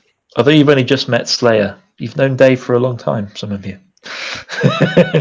There's no excuse for not pre-warning. I had like this amazing hunch that I thought that these people were illusory. Okay. Because it seems very, very odd that vampire cannot deal with goblins. So you just see that this last one that didn't notice your holy symbol, you just see him go, oh, fuck. And then he takes a couple of steps back, and he's got like a crossbow, and he kind of pulls it out from beneath his cloak, which now looks a bit silly on this kind of gothic looking cloak, looks a bit silly on this normal human, and he fires his crossbow at you, which misses, sailing over your head. Slayer. Nice. Well, I'll just say stay close to the group, and I'll step forward and lob my throwing axe, my hand axe, at the guy with the crossbow. Yeah, nice. Oh, and protect the cleric as well, because he's got that shining beacon thing. Yeah. So my hand axe, 19. What? It's a hit. And I guess that's probably in the other hand to your longsword then, I guess. Yeah. Yeah, so you throw it long-handed, and this this guy steps out the way, but kind of falls awkwardly on his ass and picks himself up. But he looks like he's hurt his leg and struggling to walk, kind of hopping around with his light crossbow there. It's pretty hurt. Nice, and that is me done. And then a few of these guys are going to attack. I'm just going to... So, 1, 2, 3, 1, 2, 2. That one. And then... Oh, where's that one? Sorry, guys. There are some guys... you can't quite see where you are. Take your time. Oh, yeah, and then this guy here, he's going to take 3 steps. He's just going to kind of try and get some cover behind the statue, and he's going to shoot Slayer as well. He's going to try to. But he will miss. Then Shiro, it's on you. Okay, I'll... Shiro, the cat who tried so hard for a tiny bit of diplomacy. Yeah. I'll bonus action X on Uktari, Yep. and then I'll attack it with... I'll cast... You're attacking Uktal rather than the others, the leader. Yeah, I attack Uktari. Okay. Roll. Pretty sure that's a hit. Yep, it's a hit. 15. No, it's fuck. Sorry, it's the incorrect thing. It's... That's all right. We can reroll. It's fine. Yes, it's fine. 11. Yep, that's a hit. Oh, sorry, 11 plus 4, 15. No, it's only 11. Sorry, because I messed my thinking. Okay. It's In which only case, 11. it is not a hit. Okay, then second team 2. This is a 24. The 24 is that's a hit. So it's 18 points of damage. Wow. Okay, so he kind of he takes this thing and gets kind of pushed back a little bit, but he looks pretty hardy compared to some of the others, and he finds his feet again pretty quickly and starts drawing weapons of his own. And kind of from the way he stands, suddenly he looks as fearsome almost for a second as he did when he was a vampire. He looks pretty nasty. Certainly knows how to hold a weapon. Come and lie down.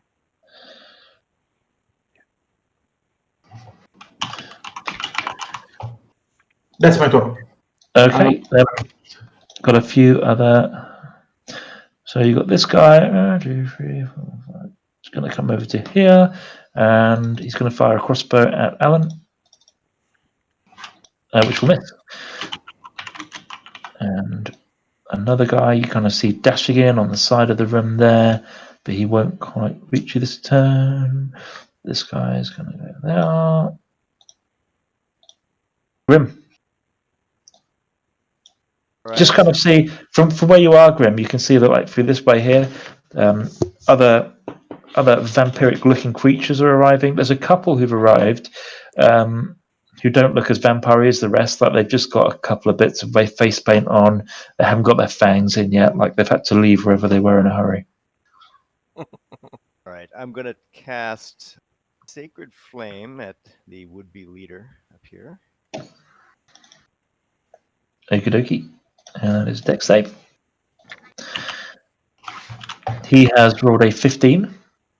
Oh, and then I cast Spiritual Weapon right next to him. Oh, here. yep. You do say. At the level 2. And an 18 with 6 + 4. It's a big hit. And you can see it's not so much that this thing hits him, but it's wearing him down. He's kind of wasn't expecting this attack, and he's starting to look a little bit fatigued. He's really surprised by this weapon that's appeared next to him. Okay, then I'll hold my ground behind. Sure. Okay.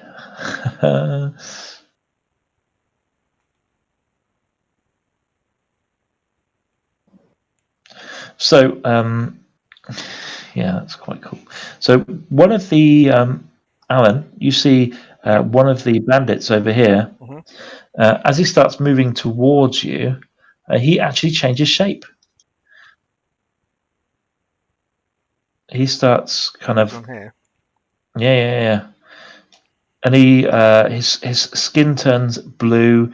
It looks like he's got a bald head, and his kind of hands look anamorphic as he rushes towards you to slam his fist into your side. And he does a total of 17 bludgeoning damage. Wow.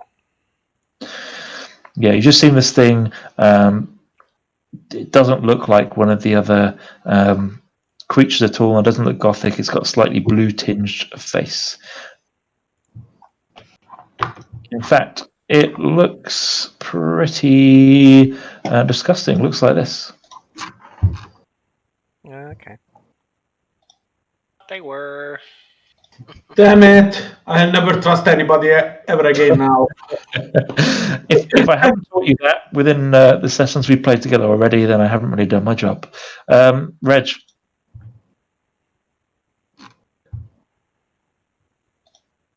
We're already on 9? Oh shit. Okay. Yeah. I assume we were all in this room, even though It's up to you. It doesn't look like a Laith wants to be there, in my opinion. No, this whole conversation, I've been struggling to move my token. Oh. That's all I've been trying. Oh man, I'm so sorry you've had such a janky experience tonight. I don't think I can move him anymore. I tried everything. I will put him in the room where you can see what's going on at least. And when it gets to your turn, we'll just see what you want to do, and we'll help you as much as we can. If you can see the screen, we can move your token. We can work between us. Sorry, Reg. What do you want to do? I don't think that Reg is. I know Reg is not an aggressive person or fish. So I'll be right I back. think he's just going Yeah. to come to Alan's aid. Oh wait, I don't have to get that close. Thank God. And I'm just gonna slash this thing. Yeah, this one up here. Oh no, this. Oh yeah. This horrible blue anamorphic humanoid that's attacking. Yep, that makes sense. My character sheet disappeared. 1 second, please. What is it tonight, man? Okay. Plenty had no issue, so not complaining.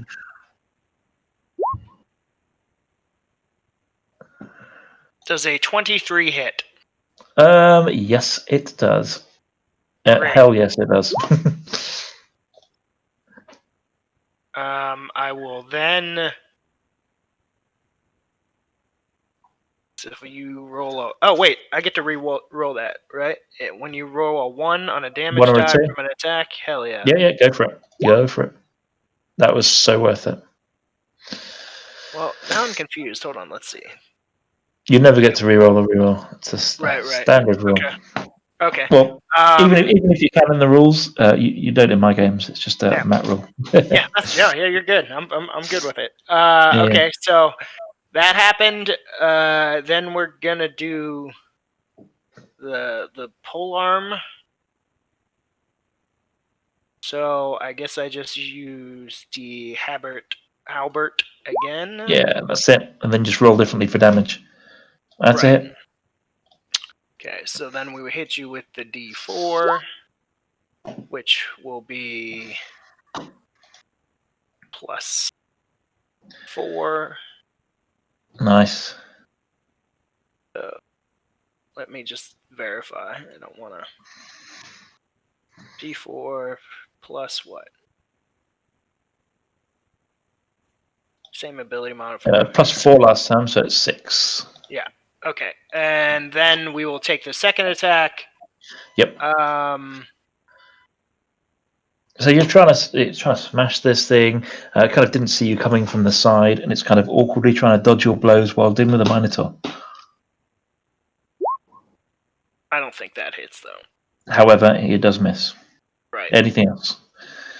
Nope. That's all I got. Okay, Reg. From where you are going to be taking some crossbow bolts. Unshot. First one for 7 points of damage. That is painful. And then you see kind of another of these creatures kind of hide behind the pillar. Say creatures, they look more human than anything else at this stage. Another one does 6 points of piercing damage with a roll of 22. These things are rolling well. Right there. And beginning to look a bit like a blowfish.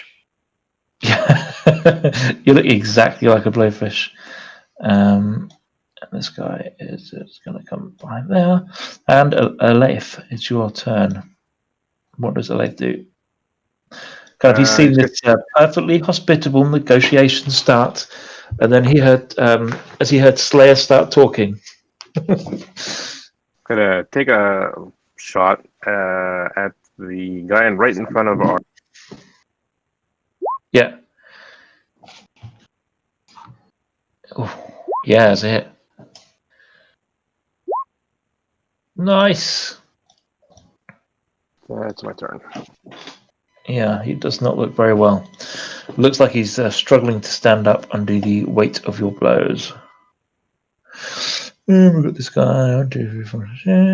He's going to move back here, but before he goes, he's going to be firing a crossbow at Alan, which will miss.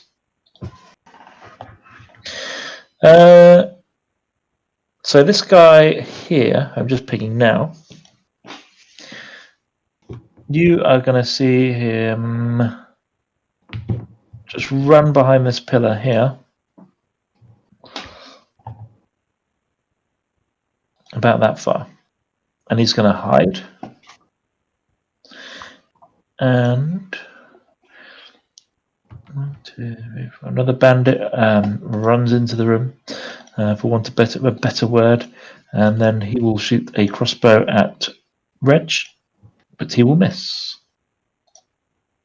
Sweet. Yep, he's down here. And then the bandit that's up here is going to run and hide behind this pillar as well. Is this Then it'll room be- dark, Matt? Because I just lost all the light settings. Yeah, it is dark. Okay. But dim. It's not completely pitch black. It's dim light in here. So you should be able to see. Let me sort that out in your token briefly. That should do it. There we Is that go. better? Yep, thank you. Cool. Alan is gone for a cup of tea. He's not really. He's being a good parent, which means on this occasion being a bad D&D player. So he's just going to try and absolutely stomp the guy next to him with his great axe, which I'm going to do in the most basic way I know how, and just see this blue creature be absolutely pummeled into the ground by this minotaur, and he looks the bits of what's left do not look pleasant to the eye.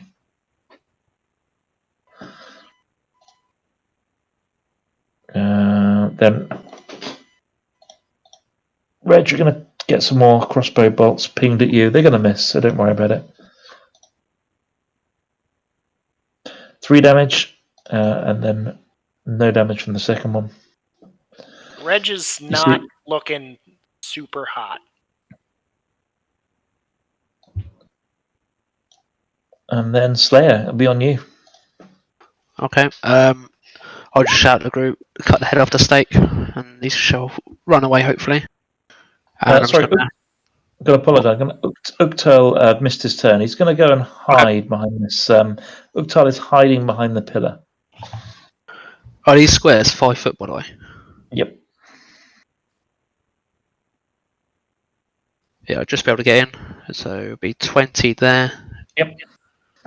And So as you walk to behind the pillar, what you see is 2 Uktals standing side by side, looking absolutely identical. One to the south, one to the north. okay, I'll take the first swing at the one in front of me first. Yep. But before I charged over, I'll just shout to the group, let's cut the head off the snake. And go for the name ringleader guy. That looks like the ringleader anyway. Yep. And I'll just go swinging in with my sword, my axe first. And I'll do my sword on the bonus action. Nice, that's a hit. You can roll well. See, I told you could. Just warming up, you see. Just loosen up the joints. And I'll focus again on the guy in front of me with the glowing sword. Yep. Oh, nice. That glowing sword's pretty hot. And because I'm fighting 2 weapon fighting, I'll add my modifier to the damage roll of my second attack. Nice. Do so. So that's +4 to that. I need to add that one. So that's Yeah, 11. So 19. Uktal, Southern Uktal, looks pretty beaten up. And are you doing anything else? And I'm just going to look fierce, just intimidate, but don't roll for it, obviously. I can't. You're going to take a few shots here. Sorry about that. Yeah, it's fine. Your AC is 12, right? No yeah, so comment. take two piercing damage from the first shot. As another one dashes up to the north, and then where's that one? Oh, yeah. 1, 2, 3, 4, 3. Just kind of another one kind of dashes up between the 2 pillars, and as it kind of passes you, he kind of turns you, and you take another crossbow shot for 8 damage. You might change your name to Pincushion. It's a Slayer's life, mate. It's dangerous life. Another one's going to sort of dash up to the north there. Shiro. Okay. I'll use my feline agility and move 60 feet. I mean, And that's basically a teleport at that stage, but I'll allow it. yeah. I move only 30 feet, so I'll not use it. Yes. Can I sense what of the two? Not really, but also from where you are, you can see a third Uktal just there. Yeah, but can I sense one Uktal I have my spells on? Yeah, this one. Okay. So you see me like with my crystal ball in hand, hurling a little bit over it, and 3 flame rays start and go hitting that guy. I cast Scorching Ray at 2nd level. Nice. Great So spell. it's 3. Yep. 1, 2, 3. Just Yeah.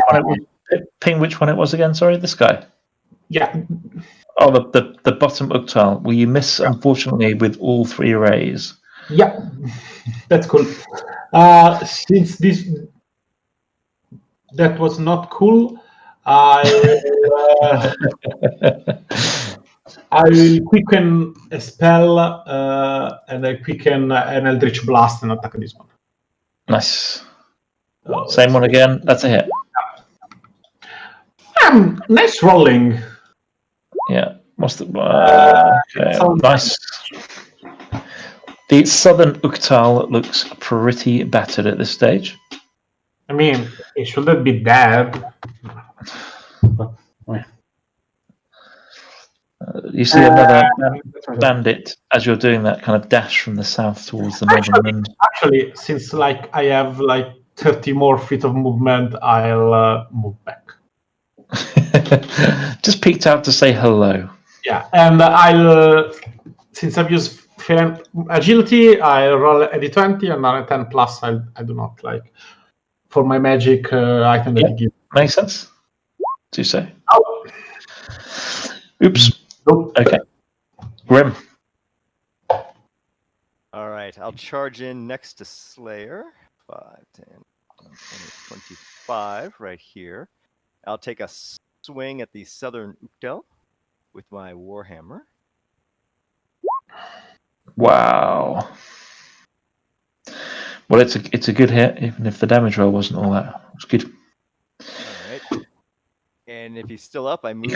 He's up, but he's like he's got blood pouring down his left cheek from where your Warhammer pretty much smashed him in the face, struggling to stand up, stars before his eyes. I bring my spiritual mace from here to here and take a swing at the same Uktal.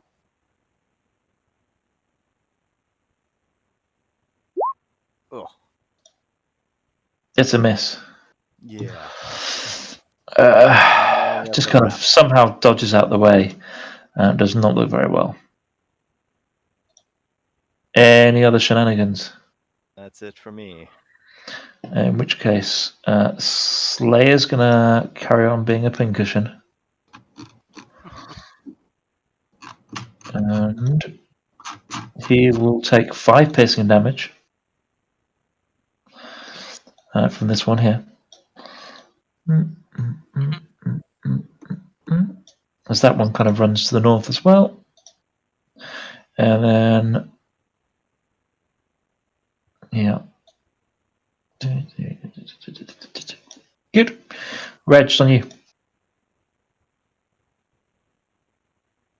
Yeah, okay. No bueno.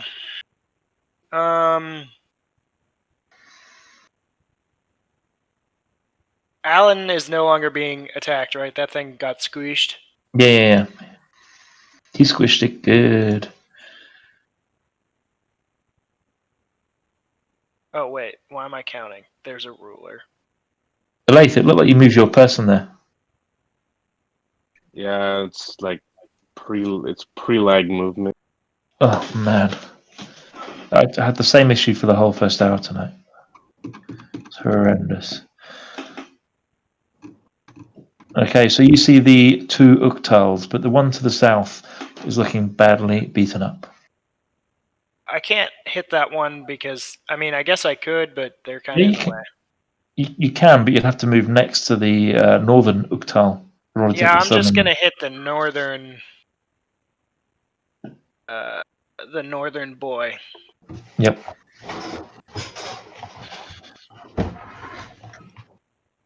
You Definitely do not. No, he ducks and dodges. Now,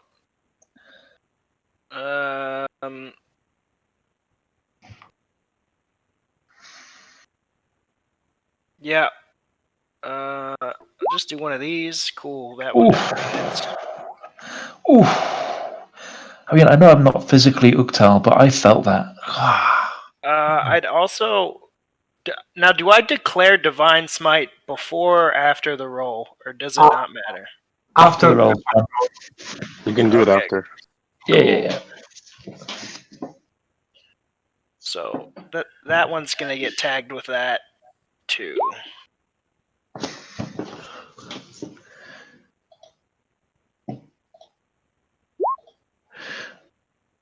Oh man, yeah, he takes butt tons of damage from that. Nice. And then the bonus action will be the pull arm with the smacky smack. Yep. You're gonna have to make a macro for that with appropriate noises, but that does miss the time you bring the bottom of your halberd down, and it just doesn't meet its mark. Yep. I'm good with that. DM though, I do have a question while I still have your attention. You always have my attention, Reg. What can I do for you? The ring. Yep. You can use it now. Okay. I think it just happens, right? Like it's just a thing that I don't think that it takes actions. Nope. You can just do it. It's a pretty good ring. Yeah. All right. Let me look into it further, and I'll figure it out. Yeah. So Reg has a ring of regeneration that means that you can just regenerate some of his wounds over time passively, which is pretty cool. Okay, that's pretty interesting. Just going to pop those there. Aleaf. If you're not able to move your token, what do you think your character will be doing? Oh, and then I'll take a shot at the ringleader. Yep, absolutely. It's a hit.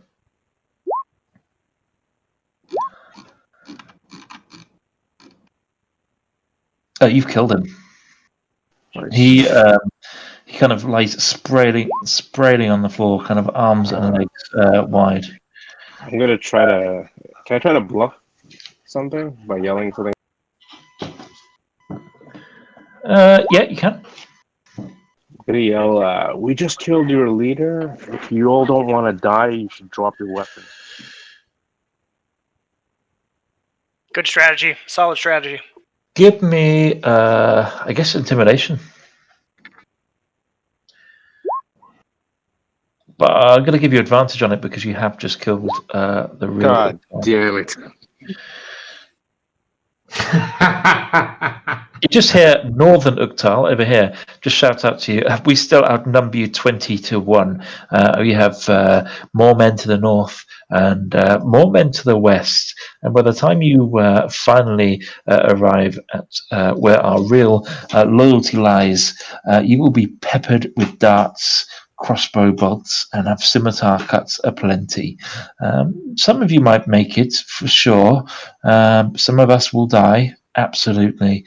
But some of you will be lying in the dust before this combat is through. If you wish to restart negotiations, you may do so by asking that one to step out of the room. He points at Slayer.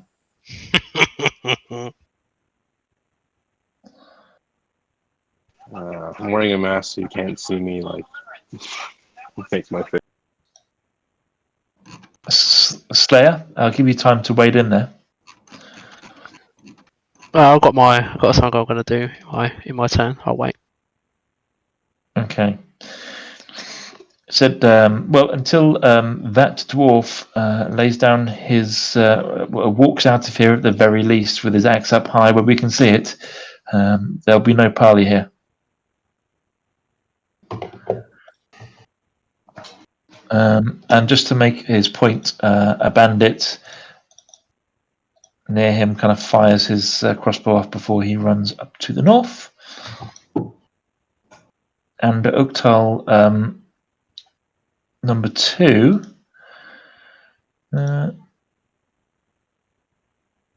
is going to go full blue blob and just kind of morph shape into this that nasty blue creature you saw before, similar, and starts slamming his appendages into the side of Slayer. And he does so for first 6 bludgeoning damage, and then the arm comes round and smashes him in the head for a further 10 bludgeoning damage.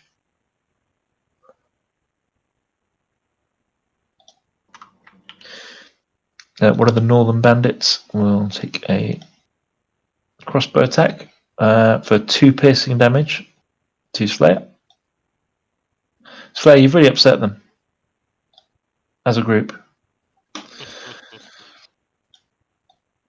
And the other Uktal will also, as he runs towards Reg, will morph into his blue shape, and he will start slamming into the side of the Triton.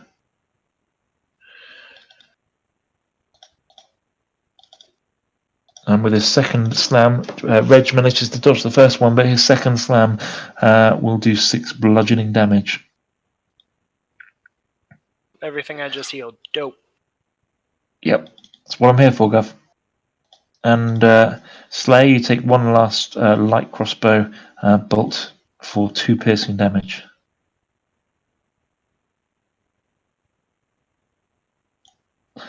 Alan. Since it's mid-combat, I'm going to have Alan run up. And I don't know if he's got any ranged weapons.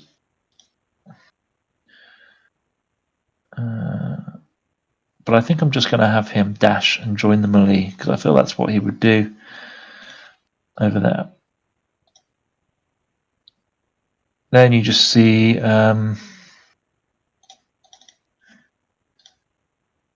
Reg, you see a light crossbow bolt go flying over your head as another bandit tries to scramble out the way to the north.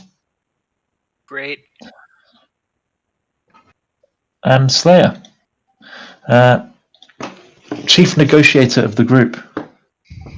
I'm just like reveling. I'm just laughing like in a war cry, and I'm gonna grab my battle axe with 2 hands and swing at the guy to there. Yep. Ice is a hit. It does 6 damage only. Yep. And for my bonus action, I'm gonna use Second Wind to gain some health back. Absolutely. So that's a D10 plus 5, so that's 13. As I'm just reveling in the air, the stench of battle, pretty much. Nice. You just hear a few shouts behind where the doppelgangers are fighting of the bandits. Generally discussing an exit strategy. But before that, Slay, you'll take 10 points of damage from this next crossbow bolt. Fucking hell, headshot. And Shira, it's on you. Okay, so okay, As a bonus action, I'll twin cast. Yes, I'll twin cast an healing word on Slayer and Reg. So both of you get healed by Oh, 5 healing points. nice. Can I go ahead and add those? So how many heal points is that? Sorry. 5. Why not? 5 from you and from Reg. And then I'll attack this one with my Eldritch Blast. First one and second one. And that's this guy? Yeah, 13 and 22. 22 hits. I don't have X. I'm still concentrating on X, but I didn't move it because I needed to heal it. Yeah, It's okay. 7 No problem. damage. That's good. That's good. You hear the bandit over here, just behind the statue. He just shouts, "Slayer! You think you've won this? You haven't met Uktal's wife." And you just see him fire the crossbow bolt and then starts to leg it. He does 4 piercing damage.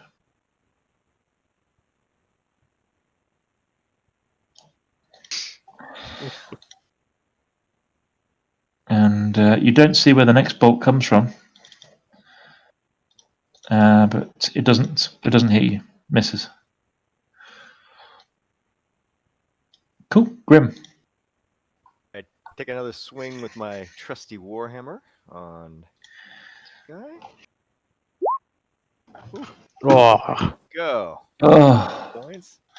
it goes like right to his head and almost knocks him to the ground. Like any mortal would have been instantly destroyed by that blow, but this is no Okay. mortal. Then my magic mace takes the swing as well. Ooh. Wow, he is down. Puddle of blue. Awesome. And then I will go ahead Grim, and you're finishing off today. I will move.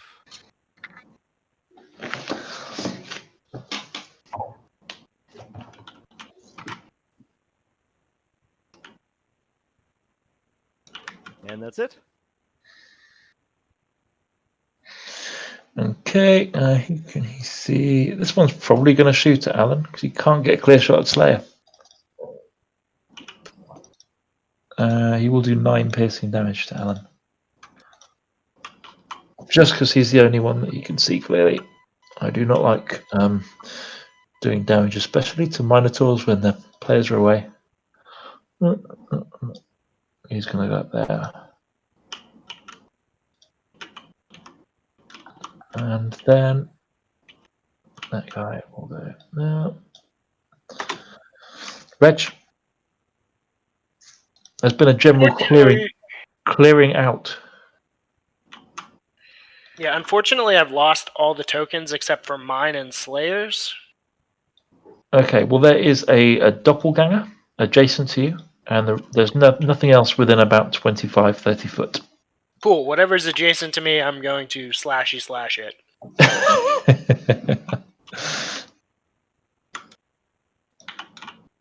God damn, my character sheet's gone again. All right.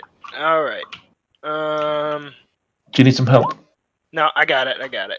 It just, I don't know what was happening there.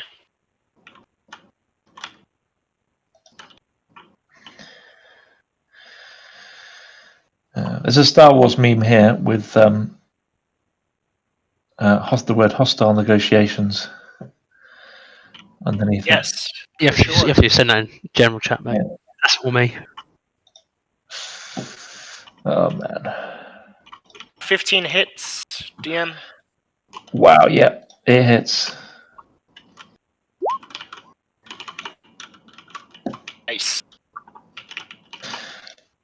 Yeah, this thing looks like it's bruised and slowing down. Cool. I'm gonna smite it further. Yep.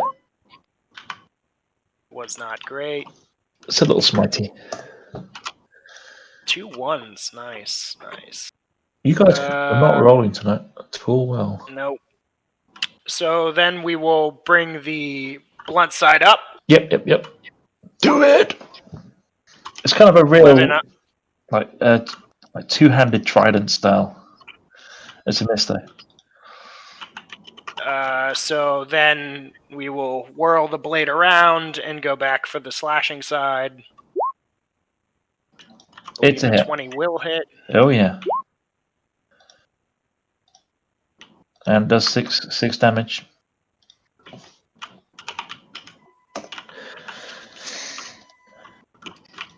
And that's all she wrote, or you got more stuff? I got. Cool. Life set. Not quite the Cade level of complexity to play this character. No, indeed. Life, it's well, last time it was your turn to act. You tried to negotiate, and then Slayer killed more people. Okay, What- I'm gonna point my arrow at this doppelganger, ready to hit if he doesn't play ball, and again tell him maybe you should put down your weapons or give up. He just says, if you can control your dwarf, we will leave these rooms peacefully. And do remember we tried to give you a peaceful way out at the start. How much gold do you have? He says, if you want me to if you want me to lay down arms and walk out of here, I need a sign of peace, so that there may be a truce between our peoples. No, seriously, how much gold do you have?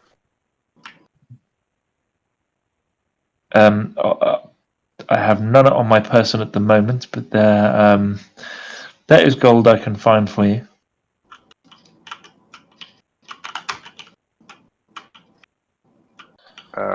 Just look at my companions. Do you guys want to?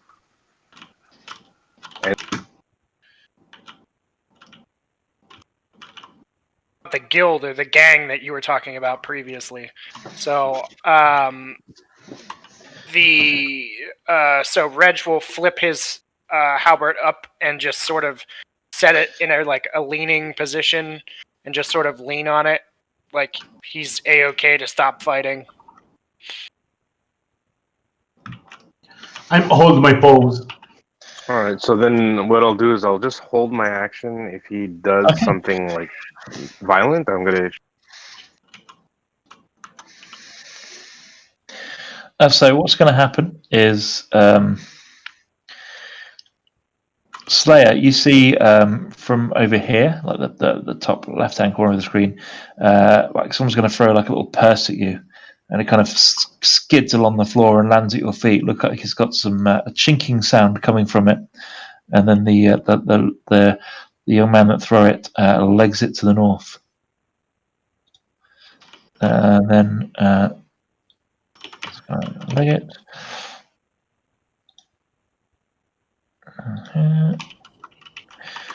And the doppelganger is going to take a step backwards to see if anyone attacks him, like slowly.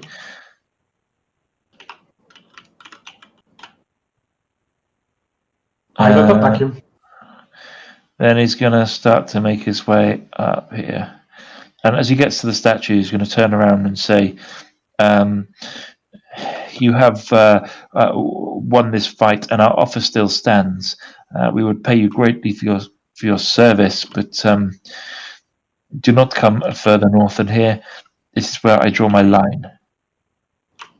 And he will walk off. Are the rest of you intending to attack, or shall I take us out of initiative? I lay down my. Out of initiative for me. I'll just pace up and down like that. Okay, you're out of initiative. Dave, next to you is a purse. Oh, Like a pick little- it up. Just a note that says "fuck you, man." No, it's there is 50 gold in the purse. Can I buy it if it's actually real gold? If you like. Give me an intelligence check. And then a Constitution saving throw. Yep, so you recognise that it's real gold. Constitution saving throw, please. Really lose more teeth. No, your teeth are good. They're strong. You have hearty dwarven teeth. You're fine. What Are they out of the room at this point?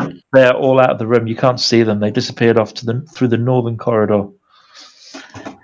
Well, Slayer, next time, please talk a little bit more and not resort to killing people. I don't trust bandits. They lie. I mean, I get that, but like, we're a group, so maybe like a bit of in-house before we try that again. I don't really feel so well. All right, who needs some help? I'll be fine over the course of the next few minutes, but damn. Reg, the stone in your pocket is kind of you can feel it burning inside, and when you pick it up, you see you get a sense that Alan has been summoned, and so he leans forward and touches the stone before disappearing, just as quickly as Aleath appeared.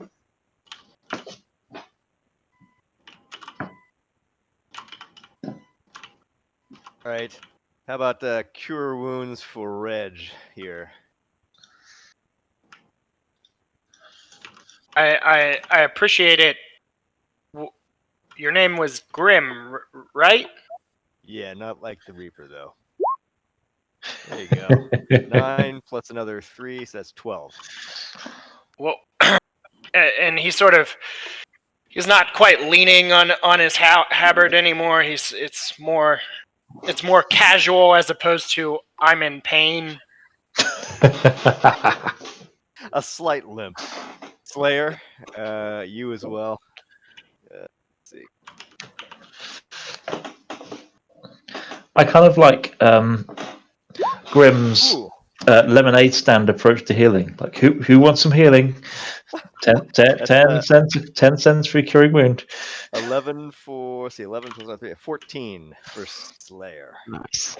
But guys, I'm just a little FYI. That's all I got. Well, take it back. I do have, in an emergency, a pinch, if you will. But so let me tell you a bit more now. Things have calmed down about the room that you're in, and you've gone a bit further into it. Statues are kind of all on plinth. They're about 6 foot tall. They look like they're wearing clothes of male Waterdavian nobles, all clad in decorative plate armor. Lying at the base of the central statue are the bones of a long dead hobgoblin with a white wooden staff broken in half next to it. By the way, does anyone speak Goblin? Don't think so. I think I have Undercommon. Undercommon here as well. But I can't scroll down my character sheet to check. Yeah, common. Everybody speaks Undercommon. So the graffiti all over the statues, you recognise it to be of the Goblinoid language.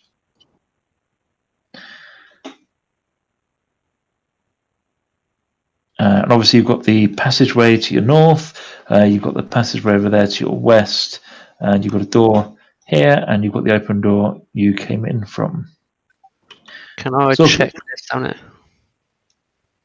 Down there? Yeah, absolutely. So when you get to there, you see that there's a trap, but it's been set to go off if somebody opens it from the other side. There's like a noise trap, so there's all these like plates and dishes and things that are going to make a lot of noise if they fall down, just propped up, clumsy next to the door. So if someone were to open the door, it would make an echoing sound going along the corridor. But you can move them out of the way and open the door pretty safely without making any noise, having seen the trap from this side. I'll just back away slowly Back away And- from the saucepan lids. and mention it to the group. There's a trap round here. Shall we check the rest of this room before opening that passageway? Yeah, I'll agree. Do I recognize anything about the? Is there any like house insignias or these members? Are these fairly famous members, or are this just No, but you get a sense genetic, because you're water David. You generic probably get a nobles? sense the style of clothing is much older than the time that you're currently in. Like they've been here a while. They haven't got coats of arms, but they are obviously represent noblemen of many years past. Okay. And is there anything suspect about this bugbear corpse or this broken staff? Sure, the staff looks pretty fine quality. It's thin, and although it's made of wood, you touch it and feels warm to touch. But it's in two halves. So. I'm gonna pick up both halves. I don't know why, but Okay, you do. cool. All right, I listened know. at this. I listened to the door on the east side and cast guidance on myself. Do I hear anything? Give me a perception or investigation, whichever you'd rather. And Slayer, if you're listening at that door, you can do the same. Yeah. 2 seconds. Now that corridor, you seem pretty sure that corridor is empty, Grim. Okay. And Dave, you can hear movement and muttering in the distance to the north from where you are. Can I listen to the one to the south as well? You can make another roll. Can't hear a thing. Okay, I'll just back away. Should we try the east door, given that it's quiet? Yeah, I'll recommend remove those pots so there's a trap underneath it. Let's try it. All right. I try the door. Is it unlocked? Yeah, it opens really smoothly to a thin corridor behind. Well, before weren't we gonna go check out the goblins to the south? Like that's how we can get back in these people's good graces. All right. But why do we need to get back in these people good Well, graces? they did say don't go north from here. Yeah, so we're going west. So we're technically bypassing. Grin into the pie, while saying that. Give me a survival check, somebody. Anybody you like. I've got one. Yeah. Not too bad. You can see like a single set of footprints leading up towards this room, like coming out into the room with the statues in. Like somebody recently has run down that corridor and into the bandit room.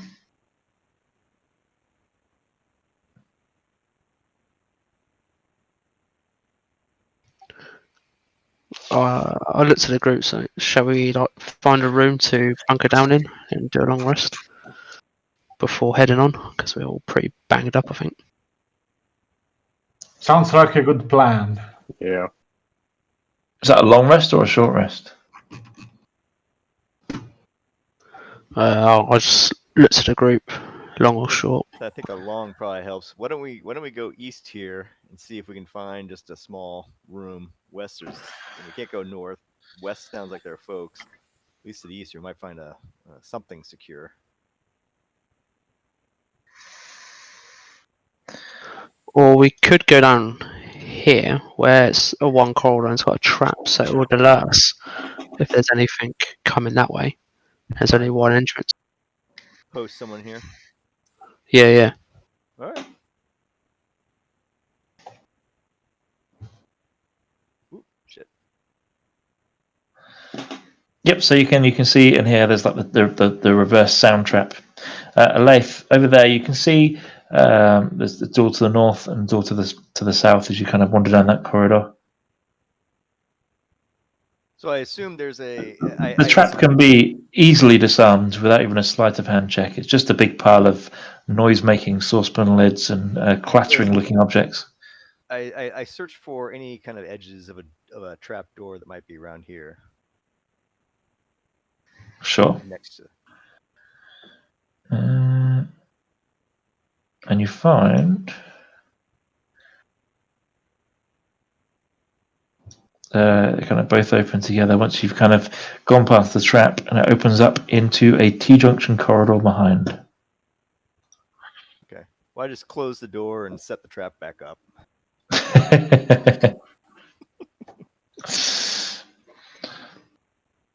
Takes you a couple of minutes to do that, but yeah, absolutely, no problem at all. So long rest in the alcove. We've got a trap alarm on the right. Yeah. Just while you do that, Leif, is there anything you wish to do down on that side of the room? I saw you sneaking up. No, I'm just I'm kind of stuck, so I'm going with the group. Okay, cool. Well, and I rotate. mean, it's not 100% safe for a long rest, but it's as close as you're going to get here. Are you doing anything to kind of bar this little area here? Like, it's pretty tightly packed in there, but it's around midnight. Your body clocks are telling you are tired and you do need sleep. So let's just do rotations. Yeah, exactly. And watch here. I like a D100 to just get a sense of how safe the night is and what sorts of things are likely to happen. I'll do it.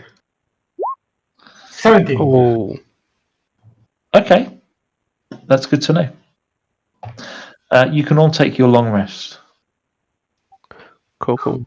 In that case, I'm gonna go ahead and focus on remove curse instead of some other. Oh, you're spoiling all my fun. I mean, chances are that you're going to remove the curse and he's gonna grab the sword again.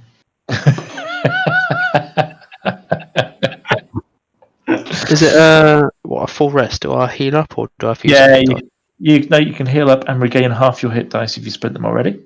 You get to wake up. It's going to be about 8 a.m. when you wake up after. Also, over the night, a couple of times you hear almost like a mechanical stomping.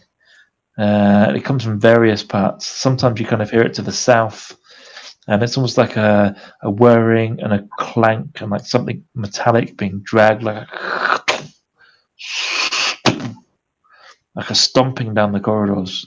But you don't get quite a sense of what it is, but it's definitely metallic scraping as it moves. But you feel it, you kind of hear it getting further away from you as the night carries on, and as you all kind of get up in the morning, one by one, the sound is gone. Okay. Sounds like goblins to me. Sure. So Slayer, are you attached to the sword, or would you rather be detached from the sword? I'm not fond of it. I'm saying. Okay. I give me a moment then, and I go ahead Okay. and touch the hand that is bound to the sword and try to remove whatever curse or ailment. Once you've done that, and if you drop the sword, you'll find it won't return to your hand. And I give the dwarf a warrior grip and appreciation.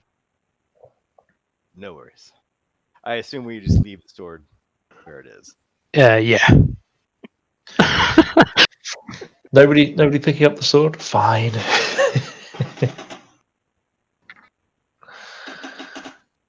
So, Alrighty then. what do you guys want to do now?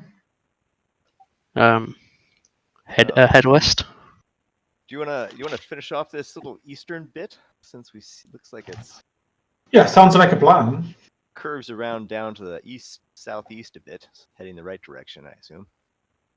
Yep. Yeah. So you can open this door again. So I'm going to try and open that door again without moving everything else in terms of the dynamic lighting. That's better.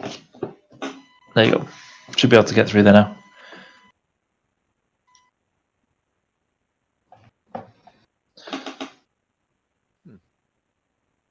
See the corridor kind of goes on to the south. Lath, I'm just going to move you up, buddy. Assuming you're still struggling with moving your token. Yeah, it's really bad for me. So depressing. Reg, as you walk around the corner there, you can see there's a secret door here that's not very well hidden from this side. You can see that, like, the front part of it, it's kind of plastered up to look like part of the wall. But from the back, you can see like a little peephole that opens and closes. It's pretty obvious. It's just like a shuttered piece of wood. Yeah, sure. I'll stick my head up there and see what I can see. You see a sandy room with shields covering the walls. Shields covering the walls, huh? Yep. And you find like a handle whereby from this side you could open the door. The whole time. Very secret. Yeah, I would like to use my pole arm to push open the door. Well done, guys. You spent 5.5 hours in this dungeon, and you are back to where you started. Mud. Really? Yeah. Makes sense. Damn you! Ah, motherfucker. I Welcome said to to the the Mad group, "You're going Mage." around bloody circles." I looked at the group, who's got chalk? Anyone got a chalk to mark the walls? Just since this happened, like, Reg is like, he's not upset, but he's visibly like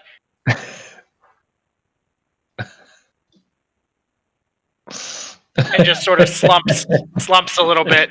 This has been quite a hit to his ego. He's clever enough to know that he's never the smartest person in the room, but now he just feels dumb.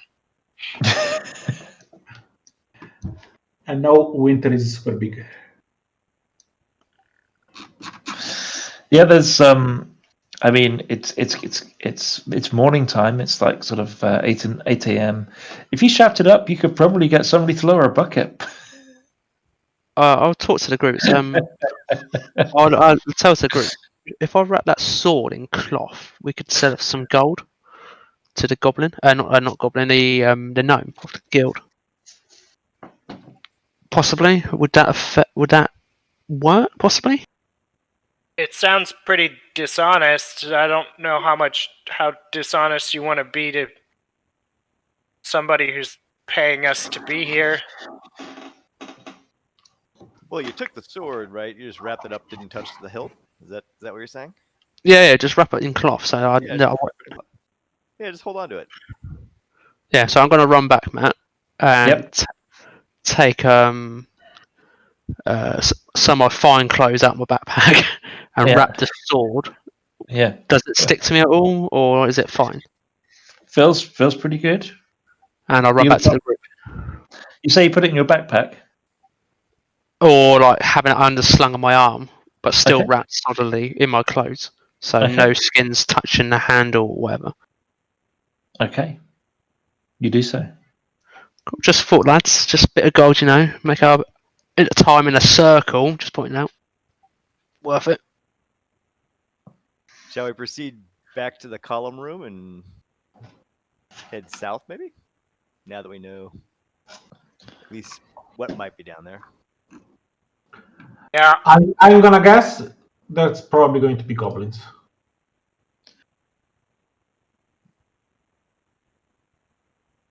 Reg, you trudge round the corner in gleeful anticipation of seeing the demonic visages of all these horrible creatures which I described to you last time, such as the Nalfeshni and its secret door behind. And I'm just going to put winter into this corridor so I can make sure I reveal all the right bits on your map and get rid of the fog of war. As we continue walking, I'll put the sword in my backpack, or half or 3/4 in, but still poking out, sort of. Okay, so as you kind of heading towards that room, you can see that its pillars are arranged symmetrically down the middle, and there are staircases from the northern, western, and southern exit.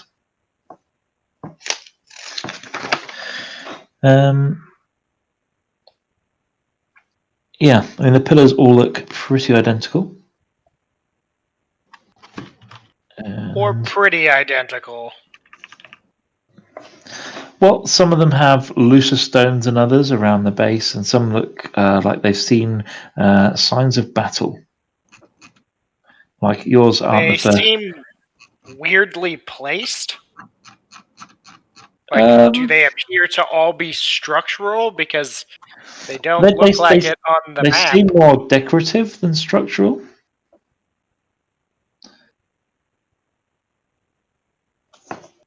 I don't know what else to tell you.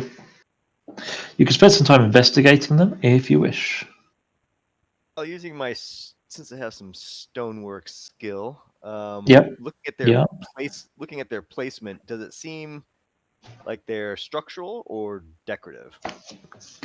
What check would that be? What should we go for? Let's go for straight intelligence, I guess. But we'll give you advantage, obviously, because of your stonework.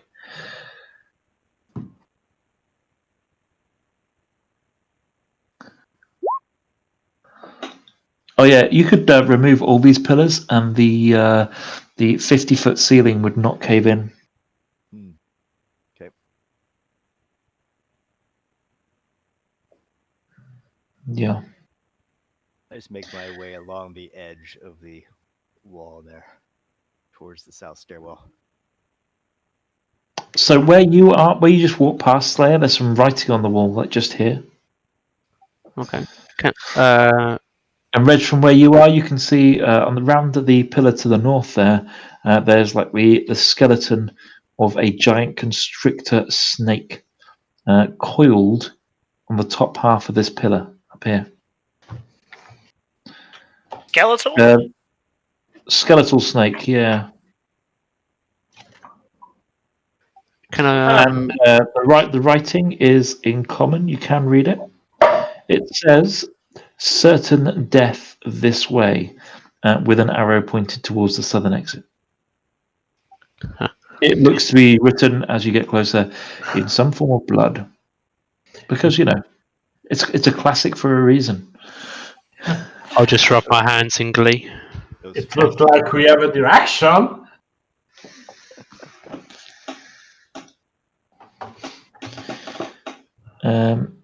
Yep. So you can kind of reach the snake if you wanted to. It's Poke it with the halberd. It falls down and clatters and clashes on the floor, breaking into several pieces. Does it look like there's anything of import in the pieces? If you are a collector of snake bones, you have just hit the jackpot, but otherwise it is bereft of use. Cool. Heading south. And just one last look up into the dim ceiling. Is there anything noticeable up there? Is it just smooth? Yeah, it's like similarly tiled, almost symmetrical to the floor. Yep, south we go. But the sign of the certain death. Yeah, of course. Can I see if there's any writings on these walls before this time? No, but as you kind of peek your head up there, you see the corridor to the west of you is full of these little alcoves. Sounds like Indiana Jones, that. Yeah. I like the Hall of Death. Hall of Death, it is. And let's wait. We cannot let that away. take it as I'm walking. I assume we're taking a very moderate pace, looking for any Yeah. concerning in the stonework of the floor or signs on the walls. For the sake of brevity, give me one perception check to see, just as you're moving, whether you spot anything going along this corridor. And helping looking. Yeah, take advantage because you'll all be looking together. I'm fine with that. Yep, it seems clear of traps and dangers.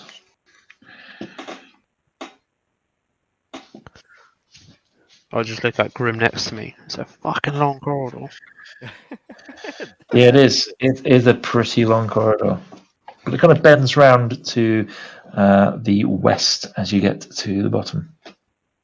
About every, I'd say probably every 30 feet, Reg turns around and just like looks back towards the column room. Like the whole way down. He Can goes I basically one turn of movement, ready then an turns action around just and looks in case? backward.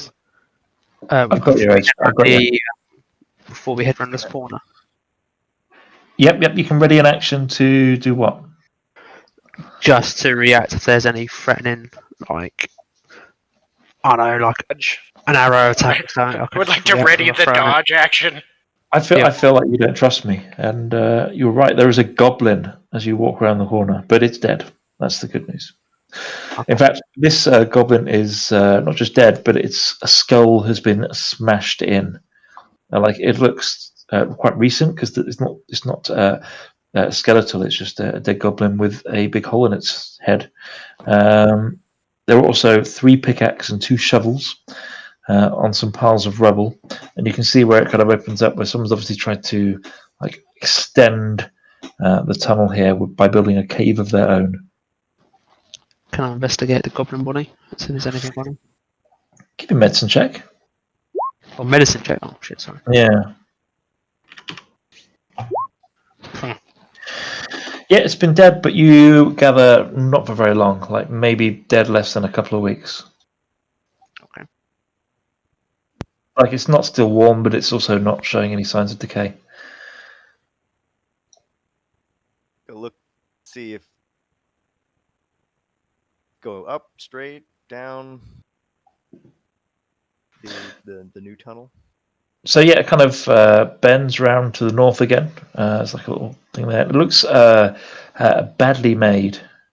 With your dwarven eyes, it looks like it was made in a hurry. So I have both weapons gripped. The tunnel of combat. I mean, it's really to any dwarves that are good at stonework would probably offend their professional pride. Try to look in the dirt to see if there's been any traffic. Sure, yeah, plenty of traffic. All mostly small footprints. Could be similar to that goblin to the north, but some sets of much larger footprints also. Does it look like the tunnel was made into this area, or leading out from it? In other words, is this the exit or the entrance, given where how the stone was cut? It's not clear, I would say, Okay. but given where the tools were left and given how the dirt was scattered on the way in, you could probably guess that they have broken out of that area, broken out into the northern corridor from the south. Gotcha. Right. So they tunneled into this level. Got it. Yeah, where register is. Yeah. All right. Can I so there's any smell in the air? Anything changing or any campfires? No fires. That's kind of a musty smell, but not unusual for this kind of makeshift tunnel. And Slayer, as you kind of reach the end of the tunnel, as it bends round to the south, there's room to the south there, and a statue with no head of a nude lady. Yep, then they all hurry up into the room. I knew it. I thought as soon as I say nude lady, those tokens will be in that room. There's no graphic, guys. Oh, damn it. Well, I checked the head. Does it twist off? There's no head. Oh, okay. She's okay. a decapitated nude lady. The quality of the stonework. There is it is pretty good quality stonework, but there is piles of rubble laying around, and like bricks and mortar and like bags of sand and dirt where they've excavated from the tunnel. Is there like any nameplate or suggesting who she is? Nope, none at all.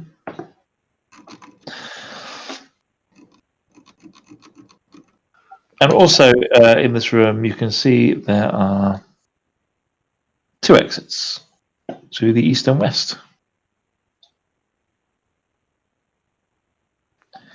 I'm gonna listen to this one. Don't hear anything. I'll do the same to the west. I don't think you don't hear anything either. I'll look to the group. Flip a coin. Both doors look, pretty much. Both doors look really similar. Just the standard wooden but non-decorative door you found throughout the dungeon. Okay. I'll just look to Grim, this door down, Let's do it. and I'm just gonna. Shall we swing it open? Or not going to do something rash now? Or those guys are all killed. Okay, so the door opens. More tunnels, but these tunnels, you notice, are super clean.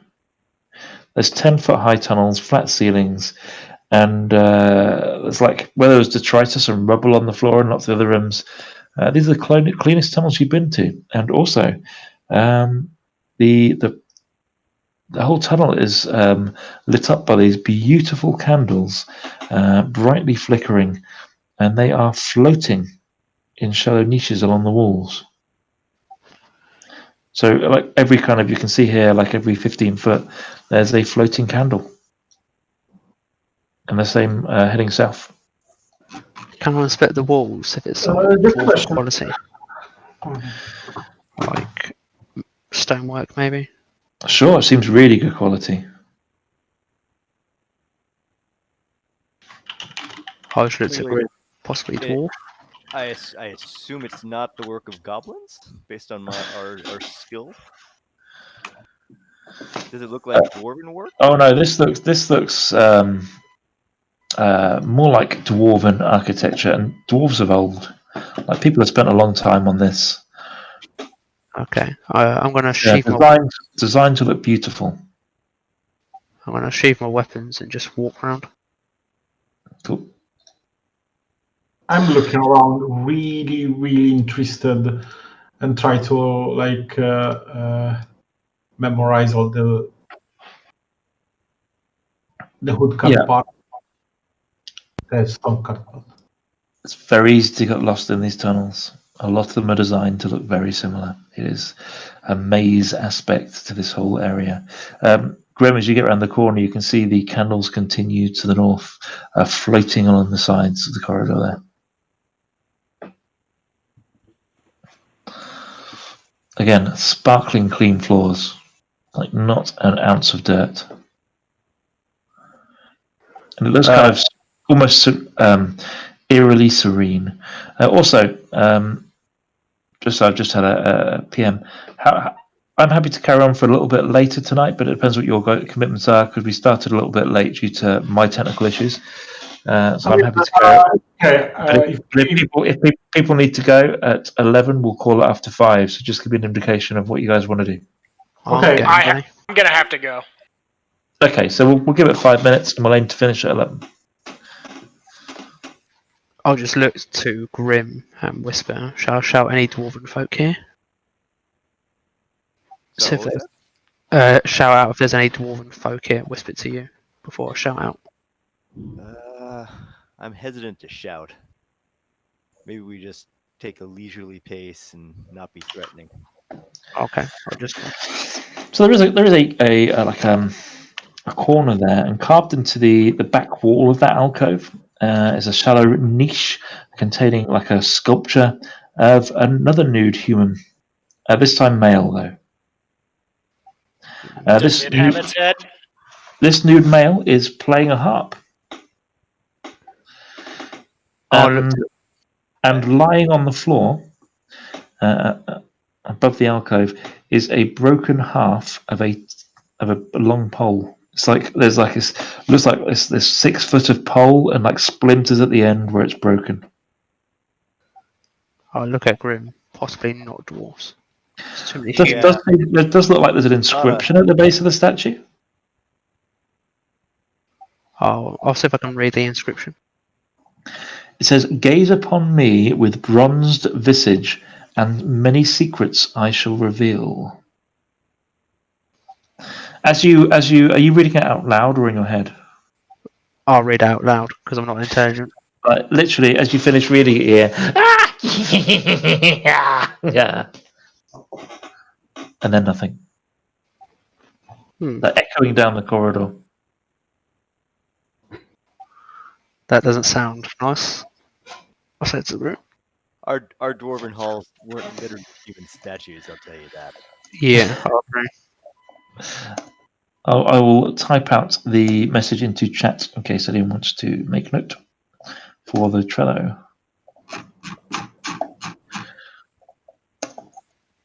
As we're walking around these corners and stuff, I've got my hands on my weapons, but not drawn, but ready to be drawn. Sure.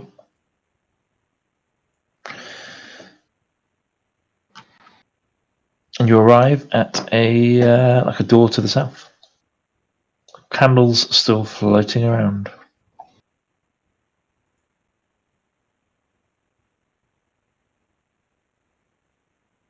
I'll again listen before opening. Can't hear anything.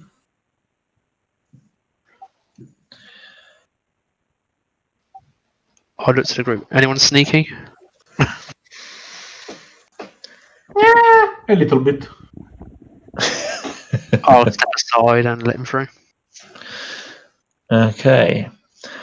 So you say you were being sneaky. You're gonna roll for stealth, or okay? Makes sense. Oh, great, more corridors, brilliant. I did mention maze.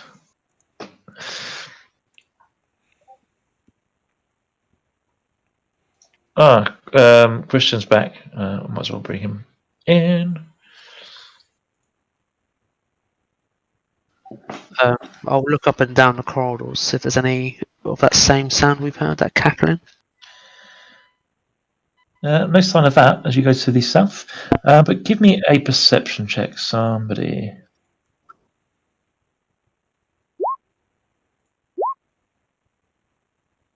Yeah, you hear footsteps to the north. Like heavy sitting. And then like a grunting.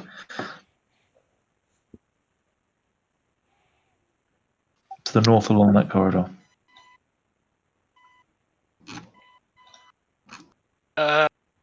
Guys, did anyone else hear that? Yeah, I nod. Yeah, I hear that. So that sounds like we go south then? I mean, we are this. Well, we are, quote, fresh. Having just come off our night rest. Perhaps now's the time to go into the lion's den. I agree. Have we had a long rest? Have we? Yep. Yeah. Okay. How am I not dead? Because you went back to wherever the happy rainbow sprinkle ball takes you.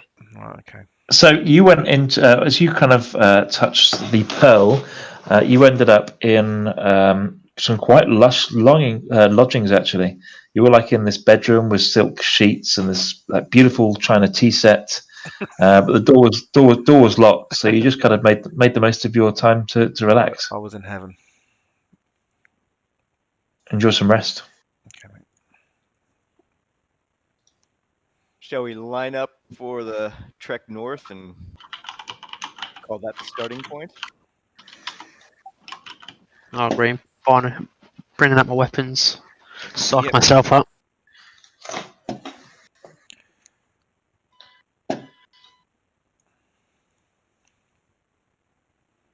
Okay.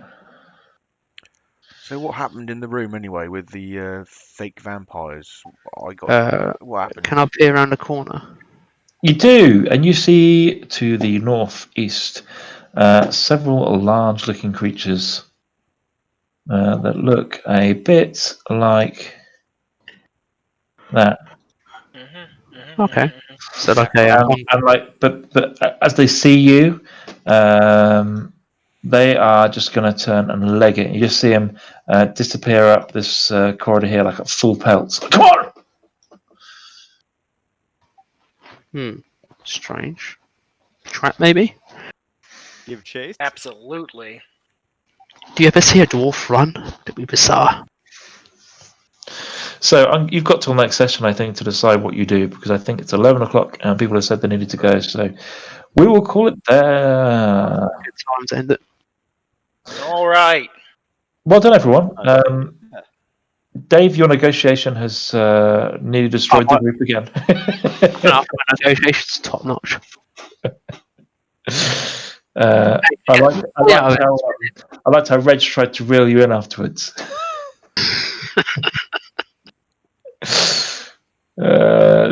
Dave, why is it I feel like every character is just Dave?